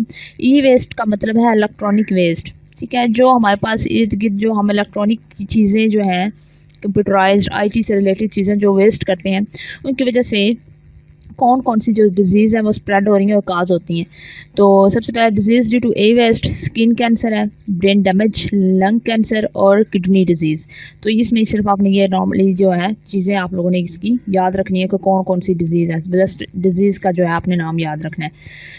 अच्छा, नेक्स्ट है कि columns of prototyping, question number है। तो प्रोटोटाइपिंग क्या होती है, पहले तो आपको ये बताना चाहिए प्रोटोटाइपिंग क्या होती है। ये बेसिकली एक किसी भी जो चीज़ पहली दफ़ा डेवलप होती है, कोई भी एक नया सॉफ्टवेयर आया, कोई नया मोबाइल आया है नया कंपनी का, तो उसके जो ओरिजिनल मॉडल होता है ना उसको बोलते हैं प्रोटोटाइप, ठीक है। एक अर्ली जो सैम्पल होता है, मॉडल होता है जो कि रिलीज़ किया जाता है किसी भी प्रोडक्ट को बिल्ड करने के लिए या उसके कंसेप्ट को और उसके प्रोसेस को टेस्ट करने के लिए, ठीक है, जिसकी बेस पे बाद में हम कोई भी मॉडल जो है क्रिएट कर सकते हैं और उसकी बेस पे हम डिफरेंट और प्रोडक्ट बना सकते हैं, उसे हम बोलते हैं प्रोटोटाइपिंग, ठीक है। तो 2 तरह के जो ये इसमें ना कुछ जो है वो प्रोटोटाइपिंग के अंदर जो मॉडल्स यूज़ किए जाते हैं वो है इंक्रीमेंटल और इटरेटिव मॉडल्स। तो ये जो इंक्रीमेंटल और इटरेटिव जो मॉडल्स हैं ये यूज़ हम करते हैं इन दी डेवलपमेंट ऑफ सॉफ्टवेयर, ठीक है, टूवर्ड्स प्रोटोटाइपिंग। यानी प्रोटोटाइपिंग के अंदर हम दो तरह के मॉडल्स यूज़ करते हैं, इंक्रीमेंटल और इटरेटिव। इन दोनों को यूज़ करके हम बेसिकली सॉफ्टवेयर को डेवलपमेंट में करते हैं, ठीक है। तो इसमें आपने ये सबसे पहले कॉलम्स ऑफ प्रोटोटाइपिंग में आपने ये इसकी एग्जांपल लिखनी है। उसके बाद है इवोल्यूशनरी प्रोटोटाइपिंग क्या होती है। इसमें ये आपने बताना है कि इंक्रीमेंटल मॉडल जो आते हैं उसके अंदर वो प्रोटोटाइप्स इवॉल्व हैं, वो मॉडल्स इन्वॉल्व हैं जो कि कंप्लीट फाइनल सिस्टम और प्रोसेस को कवर करते हैं, जिसके अंदर कंप्लीट और फाइनल सिस्टम एक बयान किया गया है प्रोटोटाइप के अंदर, उसको हम बोलेंगे इवोल्यूशनरी प्रोटोटाइपिंग। इवोल्यूशनरी प्रोटोटाइपिंग किसके अंदर आती है, इंक्रीमेंटल मॉडल के अंदर। इंक्रीमेंटल मॉडल जो प्रोटोटाइपिंग का है उसके अंदर वो हम सैंपल या मॉडल पेश करते हैं जो कि पूरी कंप्लीट और फाइनल सिस्टम और जो भी हम चीज़ या प्रोडक्ट बनाना चाहते हैं उसका प्रोसेस और फाइनल सिस्टम उसके अंदर मौजूद होता है, ठीक हो गया। नेक्स्ट है हमारे पास दूसरी है थ्रो वे प्रोटोटाइपिंग। थ्रो वे प्रोटोटाइपिंग जो है ये इटरेटिव मॉडल सिचुएशन के अंदर मॉडल के अंदर मौजूद होती है। इटरेटिव जो मॉडल है उसके अंदर जो प्रोटोटाइप यानी सैंपल या प्रोटोटाइप जो हम यूज़ किए करते हैं वो डिस्कार्डेड होते हैं in the favour of A fresh implementation of final design. इसके अंदर हम नए सिरे से नए डिज़ाइन बनाते हैं ताकि नए प्रोडक्ट जो है वो न्यू डिज़ाइन के मुताबिक डिज़ाइन किए जा सके। इस अप्रोच को थ्रो वे प्रोटोटाइपिंग बोलते हैं। बिल्कुल आसान सी ये अंदर बात लिखी हुई है, सिर्फ इसके अंदर जो टर्म्स है ना, जैसे प्रोटोटाइपिंग है, इवोल्यूशनरी प्रोटोटाइपिंग है, थ्रो वे प्रोटोटाइपिंग, इन ये टर्म्स को आपने जो है अपने माइंड में रिमेंबर रखना है। इसके अंदर उन्होंने आगे एक एग्जांपल दी हुई है रैपिड प्रोटोटाइपिंग की, ठीक है। तो कैटेगरी की वाइज जो आती है वो आपने करनी है, बस इसका और कुछ नहीं करना। बस इसमें यही बात उन्होंने आगे एक्सप्लेन की हुई है कि सॉफ्टवेयर जो होते हैं उनको डेवलप करने के लिए दो मॉडल होते हैं, इंक्रीमेंटल और इटरेटिव। इंक्रीमेंटल और इटरेटिव मॉडल जो होते हैं ये मुख्तलिफ़ किस्म के सैम्पल यूज़ करके सॉफ्टवेयर के उन सैम्पल्स और डिज़ाइन की बेस पे न्यू सॉफ्टवेयर जो होते हैं उनको डेवलप किए जाते हैं। और जो इंक्रीमेंटल है उसके अंदर इवोल्यूशनरी प्रोटोटाइपिंग इन्वॉल्व है और जो इटरेटिव है उसके अंदर थ्रो वे प्रोटोटाइपिंग इन्वॉल्व है। नेक्स्ट हमारे पास आ जाता है MIME convert which. MIME stand for multipurpose internet mail extension, ठीक है। एक तो सिंपल मेल है ना, जो आप एक अपनी ईमेल आईडी से किसी दूसरे बंदे को ईमेल करते हैं वो एक ही बंदे के पास जाती है। जो MIME है ना, ये वो ईमेल की एक्सटेंशंस है जिसके ज़रिए हमें एक ही टाइम पे एक ही ईमेल एक से ज़्यादा लोगों को सेंड करते हैं। ये क्या करता है, ये नॉन ASCII जो कोड होते हैं उनको कन्वर्ट कर देता है सिंपल मेल ट्रांसफ़र प्रोटोकॉल यानी SMTM में, ताकि वो एक जगह से दूसरी जगह डेस्टिनेशन में एक टाइम पे ज़्यादा लोगों तक ट्रांसफ़र एक ही ईमेल ट्रांसफ़र हो सके। नेक्स्ट है pass and fail formula in MSSS में कौन क्या होता है, तो आपको याद रखना चाहिए। पास जनरल फार्मूला है ना, वो है कि अगर इफ़ का कंडीशन है, इफ़ कंडीशन को शो करता है कहाँ, जहाँ भी हमने कंडीशन की बात करनी हो वहाँ पे इफ़ लगाएंगे। काउंट इफ़, अगर उसके नंबर की रेंज जो है वो मोर देन, ठीक है, या फिर इक्वल हो 70 के, सॉरी ये लेस देन की अलामत है और ये मोर देन की है।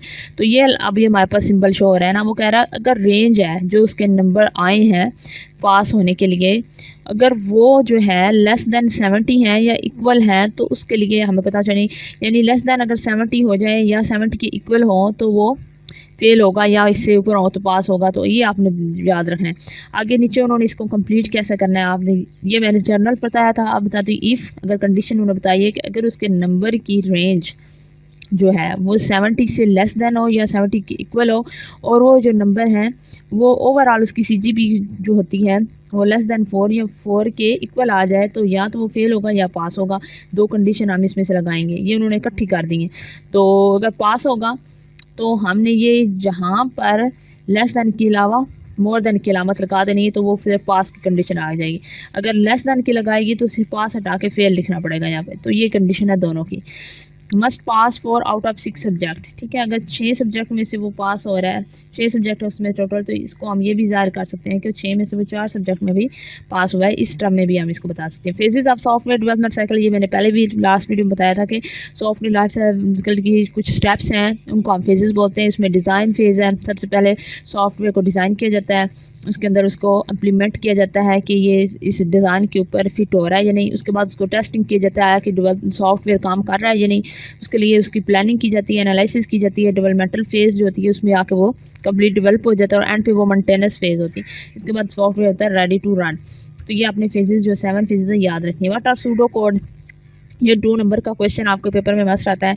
सूडो कोड जो होता है ये एक नेशनल सिस्टम है विच को ideas can be expressed informally during the algorithm development process. कोई भी आप एल्गोरिदम एक कंप्यूटर के लिए बनाना चाहते हैं, उसको डेवलप करना चाहते हैं, उसके एल्गोरिदम को डेवलप करने के लिए कुछ आइडियाज़ को आप इनफॉर्मली शो करना चाहते हैं, कुछ खास किस्म की नोटेशंस में, अलामात में, उसको हम सूडो कोड बोलते हैं।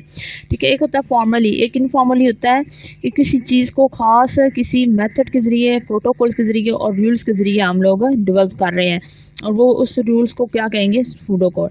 Pseudo code is an artificial informal क्या है, बेसिकली लैंग्वेज है। ये आपने एमसीक्यूज़ भी याद रखना है। सूडो कोड बेसिकली क्या है कि लैंग्वेज है जो कि हेल्प करती है प्रोग्राम को डेवलप करने में, एल्गोरिदम्स को। सूडो कोड इस जो होती है ये बेसिकली ये भी याद रखना है कि ये सिंबल बेस्ड नहीं है, ये टेक्स्ट बेस्ड है, जो कि पूरा एक डिज़ाइनिंग टूल के तौर पर पेश आती है। सूडो के ज़रिए हम कोई भी सॉफ्टवेयर जो होता है उसका यानी एल्गोरिदम जो होता है उसको डिज़ाइन कर सकते हैं on the base of text based instruction. Text based यानी इसके अंदर सिंबल्स यूज़ नहीं होती, इसके कोड के अंदर टेक्स्ट यूज़ होता है जिसको हम कोडिंग के तौर पर इस्तेमाल करते हैं।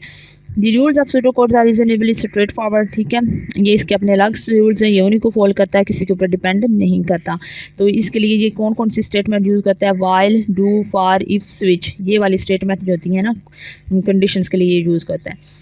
ठीक है, आगे है कि procedure of entering book marks in MS word. MS word के अंदर बुक मार्क आप कैसे ऐड कर सकते हो। ठीक है, सबसे पहले वो कहते हैं कि आपने उस जगह पे जाना है जहाँ से पे आप बुक मार्क ऐड करना चाहते हैं। फ़र्ज़ क्या मैंने ये एक लाइन लिखी है एमएस वर्ड में, इधर मैं बुक मार्क ऐड इस लाइन के एंड पे मैं बुक मार्क ऐड करना चाहती हूँ। यहाँ पर आके मैं एरो से क्लिक करूँगी, फिर इधर क्लिक करने के बाद मैं ऊपर एमएस वर्ड में जहाँ पे इंसर्ट लिखा होगा वहाँ पे जाके इधर मेरा एरो है और ऊपर जाके मैंने इंसर्ट पे क्लिक करना है और वहाँ से बुक मार्क सेलेक्ट कर लेना है। फिर क्या करना है, inter book mark name mark 1, कोई भी आप अपनी बुक मार्क का नंबर रख सकते हैं और अपनी कंप्यूटर से फाइल चूज़ करके उस बुक मार्क में रख सकते हैं। फ़र्ज़ किया ये मेरे पास ये जो अभी मैंने डॉक्यूमेंट खोला है CS101 की फाइनल टर्म की फ़ाइल खोली हुई है। मैं चाहती हूँ कि मैं इस फाइल के अंदर एक और फाइल भी अटैच कर दूँ, यानी अगर वो दरमियान में किसी और चीज़ को भी पढ़ना चाहते हैं तो वो उस फाइल के लिंक पर क्लिक करके पढ़ सकें।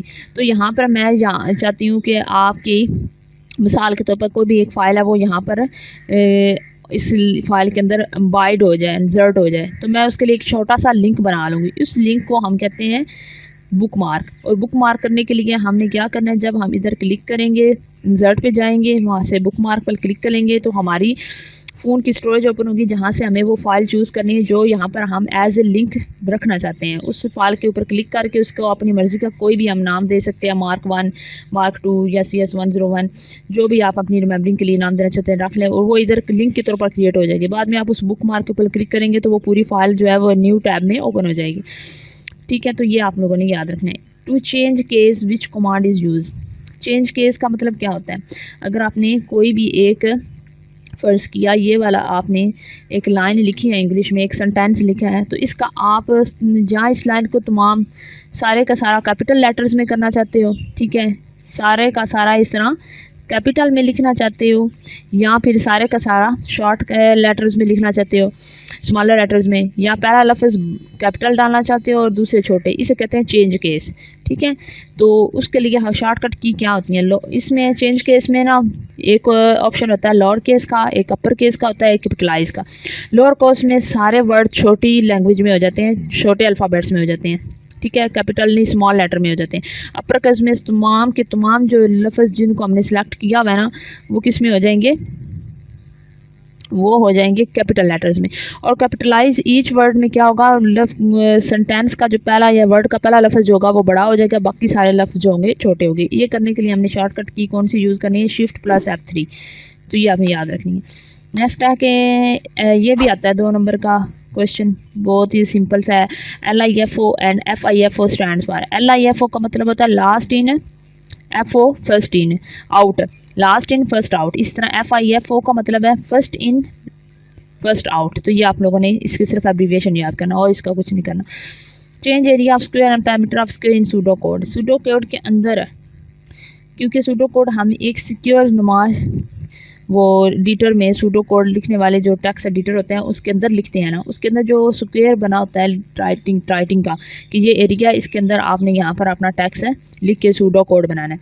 अब ये जो स्क्वायर पैरामीटर्स हैं वो कौन कौन से होते हैं इन सूडो कोड में, तो वो पहले तो वो कहता है कि सिंपल सूडो कोड उसके लिए हम क्या लिखेंगे कि बिगन लिखेंगे कि कहाँ से वो सूडो कोड जो एरिया के लिए वो शुरू हो रहा है उसको स्टार्ट लिखेंगे बिगन। फिर हमने बताना है नंबर कि किस नंबर की बात करें, आए कि हम पैरामीटर की बात करें, एरिया का या लैन का।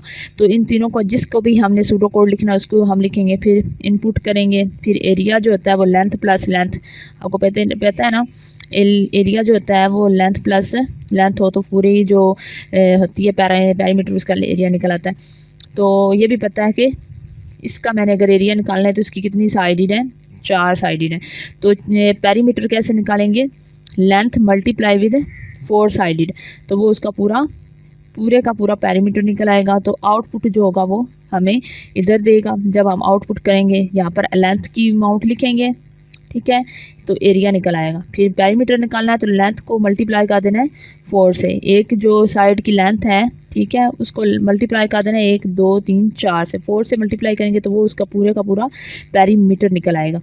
फिर हमने वो जो होगा कंप्यूटर के अंदर सूडो कोड की शक्ल में यहाँ पे पैरामीटर लिख लेना और एंड पे एंड लिख देना। तो ये एक सूडो कोड निकल आएगा किसी भी जो स्क्वायर है, ठीक है, उसका एरिया बताने का। यानी ये स्क्वायर था, इसका हमने एरिया बताना था ना, तो इसकी पहले हमने क्या निकाला है, एरिया लेंथ प्लस लेंथ करके फिर पैरामीटर करके in the form of return है सूडो कोड। तो ये हमने इसका सूडो कोड लिखा है।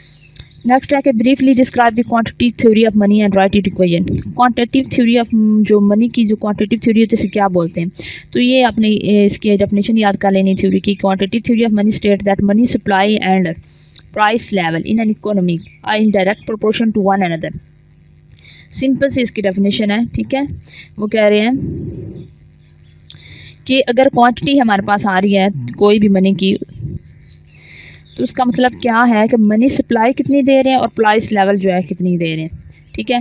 अगर प्राइस हाई करेंगे ना, किसी चीज़ की हमने क्या कर दी, प्राइस हाई कर दी है, तो ज़्यादा ज़्यादा हमें मनी हासिल होगी। तो ये दोनों एक दूसरे से डायरेक्टली प्रोपोर्शनल, इससे हमारी इकोनॉमिक में भी इजाफा हो गया। मसलन हमारे मुल्क से कोई चीज़ बाहर के मुल्क में एक्सपोर्ट हो रही है, तो हमने क्या करना है कि उसको महंगे करके अगर बैरून मुल्क बेचना है तो हमारे मुल्क में ज़्यादा पैसा आएगा चीज़ें बेच के बाहर वाले मुल्क से। जब बाहर वाले मुल्क को अपनी चीज़ें बेचेंगे तो बाहर वाले मुल्क से हमारे मुल्क में ज़्यादा पैसा आएगा, तो हमारे मुल्क की जो इकॉनमी होगी उसको फ़ायदा होगा। तो इसे बोलते हैं quantitative theory. When there is a change in the supply of money, जैसे जैसे पीछे से मनी की सप्लाई में चेंजिंग आएगी उसी तरह हमारा प्राइस लेवल जो है वो बढ़ता या कम होगा। तो ये एक दूसरे से, अगर सप्लाई मनी की सप्लाई ज़्यादा कर दें तो प्राइस लेवल बढ़ जाएगा, अगर मनी की सप्लाई कम कर देंगे तो प्राइस लेवल कम हो जाएगा। In monetary economics the quantity theory of money is one of the direction of western countries. यानी वेस्टर्न कंट्रीज़ जो होती हैं वो अपनी इकॉनमी देखना चाहते हैं ना कि हमारी इकॉनमी बड़ी है या तरक्की कर रही है या तरक्की पजीर है, तो वो इस फार्मूले से निकालते हैं। इसकी इक्वेशन क्या है, M V is equal to P T. M V बिल्कुल सिंपल सी है, M for total amount of money, किसी भी इकॉनमी यानी कंट्री के अंदर उसकी टोटल अमाउंट है इकॉनमी की कितनी है, तो उस टोटल अमाउंट जो मनी की है उसकी कितनी वेलोसिटी है सर्कुलेशन होने की, यानी वो मनी कितनी जगह पे सर्कुलेट होकर मुख्तलिफ चीज़ों पे बेच बूझ के वापस हमारे पास आती है। तो और पीटी क्या है, प्राइस है जो थी इकॉनमी के अंदर जनरल प्राइस जो मुख्तलिफ चीज़ों की हमने मुख्तस की हुई थी उसके हवाले से कितनी प्राइस हमने बेच के वो चीज़ें पैसे लिए हैं। और T total index of physical volume of transaction, इसका मतलब है कि चीज़ों को, ठीक है, एक मुल्क से उस गिवन प्राइस के दिए हुई, पी मतलब एक गिवन प्राइस है एक चीज़ की, उस चीज़ को हमने एक जगह से दूसरी जगह ट्रांसफ़र करना है। तो ट्रांसफ़र करते हुए एक ट्रांसैक्शन जो होती है उसकी एक पेमेंट देनी होती है। आपके घर में कोई पार्सल आता है या कोई भी डाक आती है तो आप पोस्ट के पैसे देते हो ना, तो वो ट्रांसैक्शन में ही आ जाती है, वो टोटल इंडेक्स हो जाता है। तो ये इसका फार्मूला आपने याद रखना है कि एम वी हमेशा इक्वल होता है पी टी के। नेक्स्ट आ जाता है difference between price taker and price maker. Price taker जो प्राइस मेकर है, ये डिसीजन करने वाले कौन होते हैं, इन दोनों में फ़र्क बयान करें। प्राइस टेकर वो होते हैं, पहले मैं प्राइस मेकर की समझाती हूँ। प्राइस मेकर वो होता है are able to influence the market price and enjoy pricing power. Price maker वो अथॉरिटी होती है जिसके पास ये होता है, अथॉरिटी होती है कि उसके पास ये एक एलिजिबल होता है, वो उसके पास ये एक इख्तियार होता है कि वो चीज़ों की प्राइस को बढ़ाता है और कम कर सकता है और अपनी इस बढ़ती हुई पावर को वो इंजॉय करता है। लेकिन जो प्राइस टेकर होता है वो क्या है, वो जो होते हैं चीज़ें बेचने वाले। अब हुकूमत चीज़ें महंगी करती है तो वो प्राइस मेकर हो गए। अब जो दुकानदार हैं या जो भी शॉपकीपर हैं वो चीज़ें बेचने वाले हैं वो प्राइस टेकर हैं, तो हम लोग भी प्राइस टेकर में आते हैं। Price taker must accept the prevailing market price and call sell each unit at the same market price, यानी तमाम मार्केटों को फिर एक ही चीज़ एक ही प्राइस पे बेचनी पड़ती है जब हुकूमत पीछे से उस चीज़ की एक प्राइस जो है मुख्तसर कर। नेक्स्ट हमारे पास है difference between real value and normal value. Real value क्या होती है कि same statics after it has been adjust for inflation. वो कहता है कि जब हमने महंगाई करनी होती है, महंगाई करने का रेट हमने एक स्टैटिस्टिक ऑर्डर में बढ़ाना होता है। यानी अगर पहले महंगाई हमारे मुल्क में 5% थी तो अब हमने महंगाई 1% ज़्यादा की है तो वो 6% हो गई, तो ये एक एडजस्टमेंट होती है फॉर इन्फ्लेशन। तो ये रियल वैल्यू होती है जो ओवरऑल पूरी महंगाई में इजाफा करती है। जो रियल वैल्यू होती है ये सम अदर गुड्स की, सर्विसेज और बंडल ऑफ गुड्स की शक्ल में होती है, यानी जो चीज़ें हम बेचते हैं, ठीक है, जैसे आपके पास घी आता है, आपके पास चीनी है, गुड़ है, इन चीज़ों के बंडल्स ऑफ गुड्स जो है वो एक जगह से दूसरी जगह ट्रांसफ़र होते हैं, तो इनके ऊपर ओवरऑल जो होता है टैक्स लगता है और इनकी एक मुख्तस की जाती है प्राइस, ठीक है। तो वो सारी प्राइस जो मुख्तस होती है वो मिल के जो है परसेंटेज राइज करती है इन दी इन्फ्लेशन यानी महंगाई में। नॉमिनल वैल्यू क्या होती है? Nominal value of any economic statics is मेयर्ड in terms of actual prices that exist at the same time. अब क्या होता है कि हुकूमत पीछे से अगर एक चीज़ की वैल्यू प्राइस जो है, ठीक है, पहले एक चीज़ जो थी वो 20 रुपये की बिक्री थी, हुकूमत ने उसकी प्राइस 2% ज़्यादा की है यानी 22 रुपये कर दी है। अब जो हुकूमत ने उस चीज़ की एक जनरल लेवल पे तमाम मार्केटों वालों के लिए, तमाम शॉपकीपर्स जो है उनको बोल दिया कि आपने इसकी प्राइस 22 रुपये करनी है, 22 रुपये बेचनी है। लेकिन शॉपकीपर क्या कहते हैं, वो 22 रुपये में नहीं बेचते, वो 24 कर देते हैं, वो 25 कर देते हैं, यानी हुकूमत की इंस्ट्रक्शंस को फॉलो नहीं करते। तो असल वैल्यू फिर प्राइस कौन सी हुई? 24 और 25 ही होगी ना, जिसकी बेस पे वो बेच रहे हैं। तो इसकी बेस पे जो इकोनॉमी की स्टैटिक्स पे असर पड़ता है उसे हम नॉमिनल वैल्यू बोलते हैं। नॉमिनल वैल्यू जो होती है गुड की value in term of money, ये मनी को जमा करने की शक्ल में होती है, ना कि गुड्स को एक जगह से दूसरी जगह यानी सामान को या चीज़ों को दूसरी जगह ट्रांसपोर्ट करने में होती है। नेक्स्ट हमारे पास आ जाता है oligopoly market structure. Oligopoly basically क्या है? ये वर्ड है ओलिगोपोली लिखा हुआ है तो इससे आपने घबराना नहीं है कि ये पता नहीं क्या वर्ड है, इसके क्या मीनिंग हो। इसका कोई सिंपल सा इसका एक मीनिंग है कि ये एक ऐसी मार्केट को बोलते हैं, एक ऐसी तजारत खाने को बोलते हैं जहाँ पर जो कि करैक्टराइज की जाती है by smaller number of firms who realized that they are interdependent in their pricing and output policies। मतलब क्या है, एक जो है बड़ी सी फैक्ट्री है, अब वो फैक्ट्री अकेला बंदा तो नहीं ना चला रहा, ठीक है। अब जिस फैक्ट्री का जो मालिक है वो गवर्नमेंट भी हो सकती है। अब गवर्नमेंट ने उस फैक्ट्री के लिए मुख्तलिफ मुलाजिम रखे हुए हैं, ठीक है। तो फैक्ट्री बेसिकली क्या है, एक वो जगह है जहाँ से वो एक जगह से वो फैक्ट्री जो जहाँ से चीज़ें एक जगह से दूसरी जगह या दूसरे मुल्क में ट्रांसफ़र हो रही है, उस फैक्ट्री में तो जो चीज़ें हैं और वहाँ पर जो ऑनर है उस फैक्ट्री का और जो वहाँ पे लोग सारे काम कर रहे हैं जो इस तजारत को सरअंजाम देते हैं, वो सारे ओलिगोपोली बना रहे हैं, एक मार्केट बना रहे हैं, ठीक है। तो इसको हम बोलते हैं मार्केट। ओलिगोपोली क्या है? इस दी मार्केट है, ये एक मार्केट है जो कि क्या करती है, when there is a imperfect competition oligopoly और when smaller number if relatively larger companies produce similar but slightly different goods. इसमें आपने ये कह रहा है कि अगर कुछ कंपनीज़ होती हैं, ठीक है, अब ऑयल है, ठीक है, उसको बनाने वाली कंपनियां डिफरेंट होगी, एक और कंपनी होगी, एक और कंपनी होगी। अब इन दोनों कंपनियों का आपस में कंपटीशन है क्योंकि दोनों सेम ही ऑयल बना रही हैं, इन दोनों का आपस में कंपटीशन होगा तो जो कंपनी ज़्यादा जो होगी बनाएगी चीज़ें, ज़्यादा तजारत करेगी, उसको ज़्यादा फ़ायदा होगा। तो ये एक किस्म की मिल के एक ओलिगोपोली बना देते हैं, एक स्ट्रक्चर बना देते हैं जिसमें हम तजारत का रेट देखते हैं और मार्केट बढ़ती हुई देखते हैं कि मार्केट में कौन सी चीज़ किस कंपनी की हायर लेवल पे टॉप पे जा रही, कौन जो है वो टॉप कर रहा है। अदर मार्केट स्ट्रक्चर में भी यही है जिसमें छोटी छोटी चीज़ें लेवल की आ जाती हैं, बड़ी बड़ी फैक्ट्रियाँ नहीं आती, छोटी छोटी कंपनियाँ आती हैं, ठीक है। तो इसमें भी आप लोगों ने यही बताया है सिंपल कि दी 4 टाइप्स ऑफ मार्केट स्ट्रक्चर्स होती हैं। एक कंपटीटर्स होते हैं, एक ओलिगोपोली मार्केट होती है। ओलिगोपोली मार्केट में मुख्तलिफ लोग होते हैं, ठीक है, जो मिलके ग्रुप्स की शक्ल में छोटे छोटे फार्म्स बनाकर एक काम करते हैं। मोनोपोली मार्केट है, मोनोपोलिस्टिक कंपटीशन है, ये सिर्फ आपने टर्म्स याद रखनी हो, इसमें लिख देनी है, इनको एक्सप्लेन करने की ज़रूरत नहीं है। नेक्स्ट है कि define page X and page Y. Page X क्या है? By using the event page X property you can get the cursor position to relative the left edges. ठीक है, किसी भी पेज को उसकी लेफ्ट किनारे तक अलाइनमेंट करने के लिए हम इमेट पेज एक्स यूज़ करते हैं। और इमेट पेज वाई का क्या काम है? ये जो है हमारा जो कर्सर होता है जो माउस का, उसको जो सबसे ऊपर वाला किनारा होता है पेज का, वहाँ तक ले जाने के लिए पेज वाई जो है वो यूज़ की जाती है। तो both page X and page Y क्या है? ये सिर्फ ट्रैक हैं जो कि डॉक्यूमेंट के फ्रेम के अंदर हमें डायरेक्शन देते हैं कि आपने इस तरफ अलाइनमेंट करनी है, लेफ़्ट में जाना है, राइट में जाना है, वगैरह वगैरह। नेक्स्ट हमारे पास आ जाता है question number 49, event driven and it's resources. Event driven क्या होता है? एंड इवेंट ड्राइवन एप्लीकेशन होती है एक कंप्यूटर की जो कि that is written to respond to action generated by user or the system. ठीक है, एक यूज़र है या कोई सिस्टम है जो कि उस यूज़र ने बनाया हुआ है, उसने कोई एक प्रोग्राम लिखा हुआ है कंप्यूटर बेस्ड या कोई एप्लीकेशन है। ठीक है, जो वो प्रोग्राम है वो किसी भी पीछे कंस्ट्रक्शन की बेस पे चल रहा है, उसे हम बोलते हैं इवेंट ड्राइवन। ठीक है, जो किसी खास इवेंट के लिए एक प्रोग्राम या एप्लीकेशन है डिज़ाइन की जाए, उसे हम इवेंट ड्राइवन बोलेंगे। ऐसा event includes both user generated action, कुछ जो इवेंट ड्राइवन जो होते हैं ना सॉफ्टवेयर, वो कुछ यूज़र के लिए स्पेसिफिकली बनाए जाते हैं और कुछ जो होते हैं वो कंप्यूटर्स या प्रोग्राम जो होते हैं उनके लिए बनाए जाते हैं। नेक्स्ट हमारा जा जाता है नेविगेशन पैनल। क्या होते हैं नेविगेशन पैनल? जो होते हैं या जब आप MS वर्ड खोलते हैं, ऊपर नीचे जो होती हैं कुछ टैब्स बनी होती हैं। Toggles the display of navigation text pan, this is a combination of find, document, map and thumbnails. ठीक है, जब आप अपना कंप्यूटर वगैरह ओपन करते हैं तो नीचे एक पूरी एक अलाइनमेंट बनी होती है जो आपको नेविगेट कर रही होती है कि इस जगह पे ये वाला डॉक्यूमेंट पड़ा हुआ है, इस जगह पे ये ऐप पड़ी हुई है, इस जगह पे ये ऐप पड़ी हुई है। जो आपने सर्च करनी है यहाँ से सर्च कर सकते हैं, उसे नेविगेशन पैन बोलते हैं। बिल्कुल सिंपल है।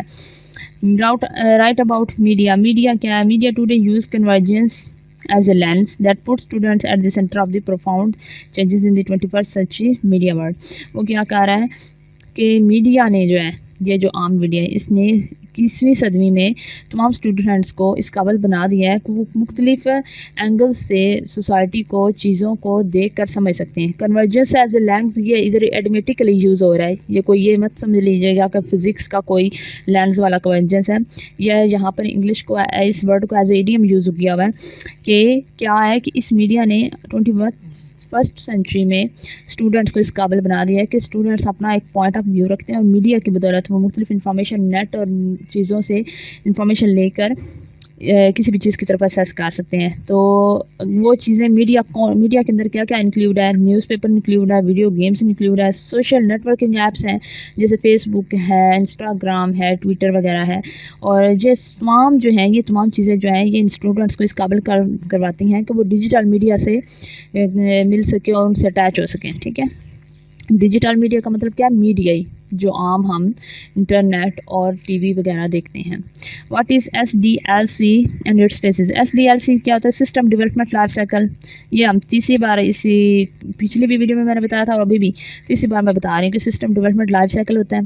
ठीक है, जिसमें इसकी मुख्तलिफ जो है एक सिस्टम को डेवलप करने के लिए जो मुख्तलिफ फेजेस होती हैं। अगर हमने एक सिस्टम बनाना है, कोई भी कंप्यूटर सिस्टम है या सॉफ्टवेयर सिस्टम है या एप्लीकेशन सिस्टम है, तो उसके लिए हमें एक पूरी प्रॉपर अरेंजमेंट करनी पड़ती है, स्टेप लगाने पड़ते हैं। उन स्टेप्स को हम कहते हैं सिस्टम डेवलपमेंट लाइफ साइकिल। ठीक है, उसके अंदर मुख्तलिफ स्टेप हैं जो कि ये नीचे लिखे हुए हैं। Preliminary investigation, system analysis, system design, system testing, system coding, system implementation, system maintenance. तो सेम वही हैं जो पीछे सॉफ्टवेयर लाइफ साइकिल में थी, वही सेम इधर है। तो आप लोगों ने ये याद कर लेनी है, 2-2, 3-3 नंबर की आती हैं। What is NLP and it's uses? NLP क्या होती है? Natural language processing.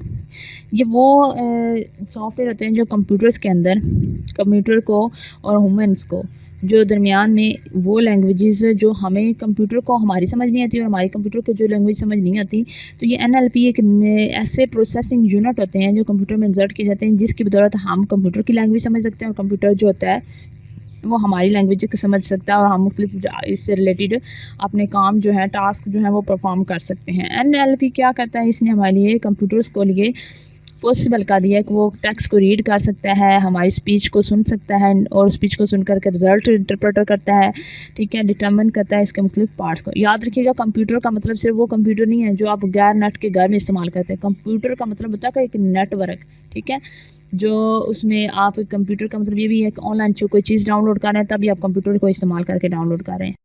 Next question है इलेक्ट्रॉनिक थीफ्ट। इलेक्ट्रॉनिक थीफ्ट क्या होता है? ऑनलाइन चोर को इलेक्ट्रॉनिक थीफ्ट बोलते हैं। सिंपल वर्ड में बताऊं, जो बंदा ऑनलाइन एक्टिविटीज़ इस तरह करता है ना, इलीगल तरीके से मनी ट्रांसफ़र करता है, दूसरे को लोगों के जो अकाउंट है उनको हैक कर लेता है और बैठे बैठाए घर में ही उनके ऑनलाइन अकाउंट से मनी या उनकी इन्फॉर्मेशन है या उनको कंप्यूटर को हैक करके चीज़ें उनकी निकाल लेता है, उनके डेटा को या तो चेंज कर देता है या उनकी जो सारी प्राइवेसी होती है वो हैक कर लेता है, तो उसको बोलते हैं इलेक्ट्रॉनिक थीफ, ठीक है। इसमें क्रिमिनल इसमें इन्वॉल्व होते हैं। ये एक क्रिमिनली यानी मुजरमाना एक्टिविटी है जिसके अंदर जो लोग होते हैं वो कंप्यूटर्स का गैर जो अखलाकी इस्तेमाल है वो करते हैं। इलीगल ट्रांसफ़र ऑफ फंड्स रहते हैं एक अकाउंट से दूसरे अकाउंट, और ये चोरी के ज़रिए भी होता है, हैकिंग होती है, और इसी तरीके से वो जिस बंदे का डेटा चोरी कर रहते हैं उसकी डेटा को चेंज भी कर देता है और अरेज भी कर देता है किसी भी उसकी हिस्ट्री से। तो आज की वीडियो के लिए इतना ही। नेक्स्ट वीडियो तक दीजिए इजाज़त। अल्लाह हाफिज़।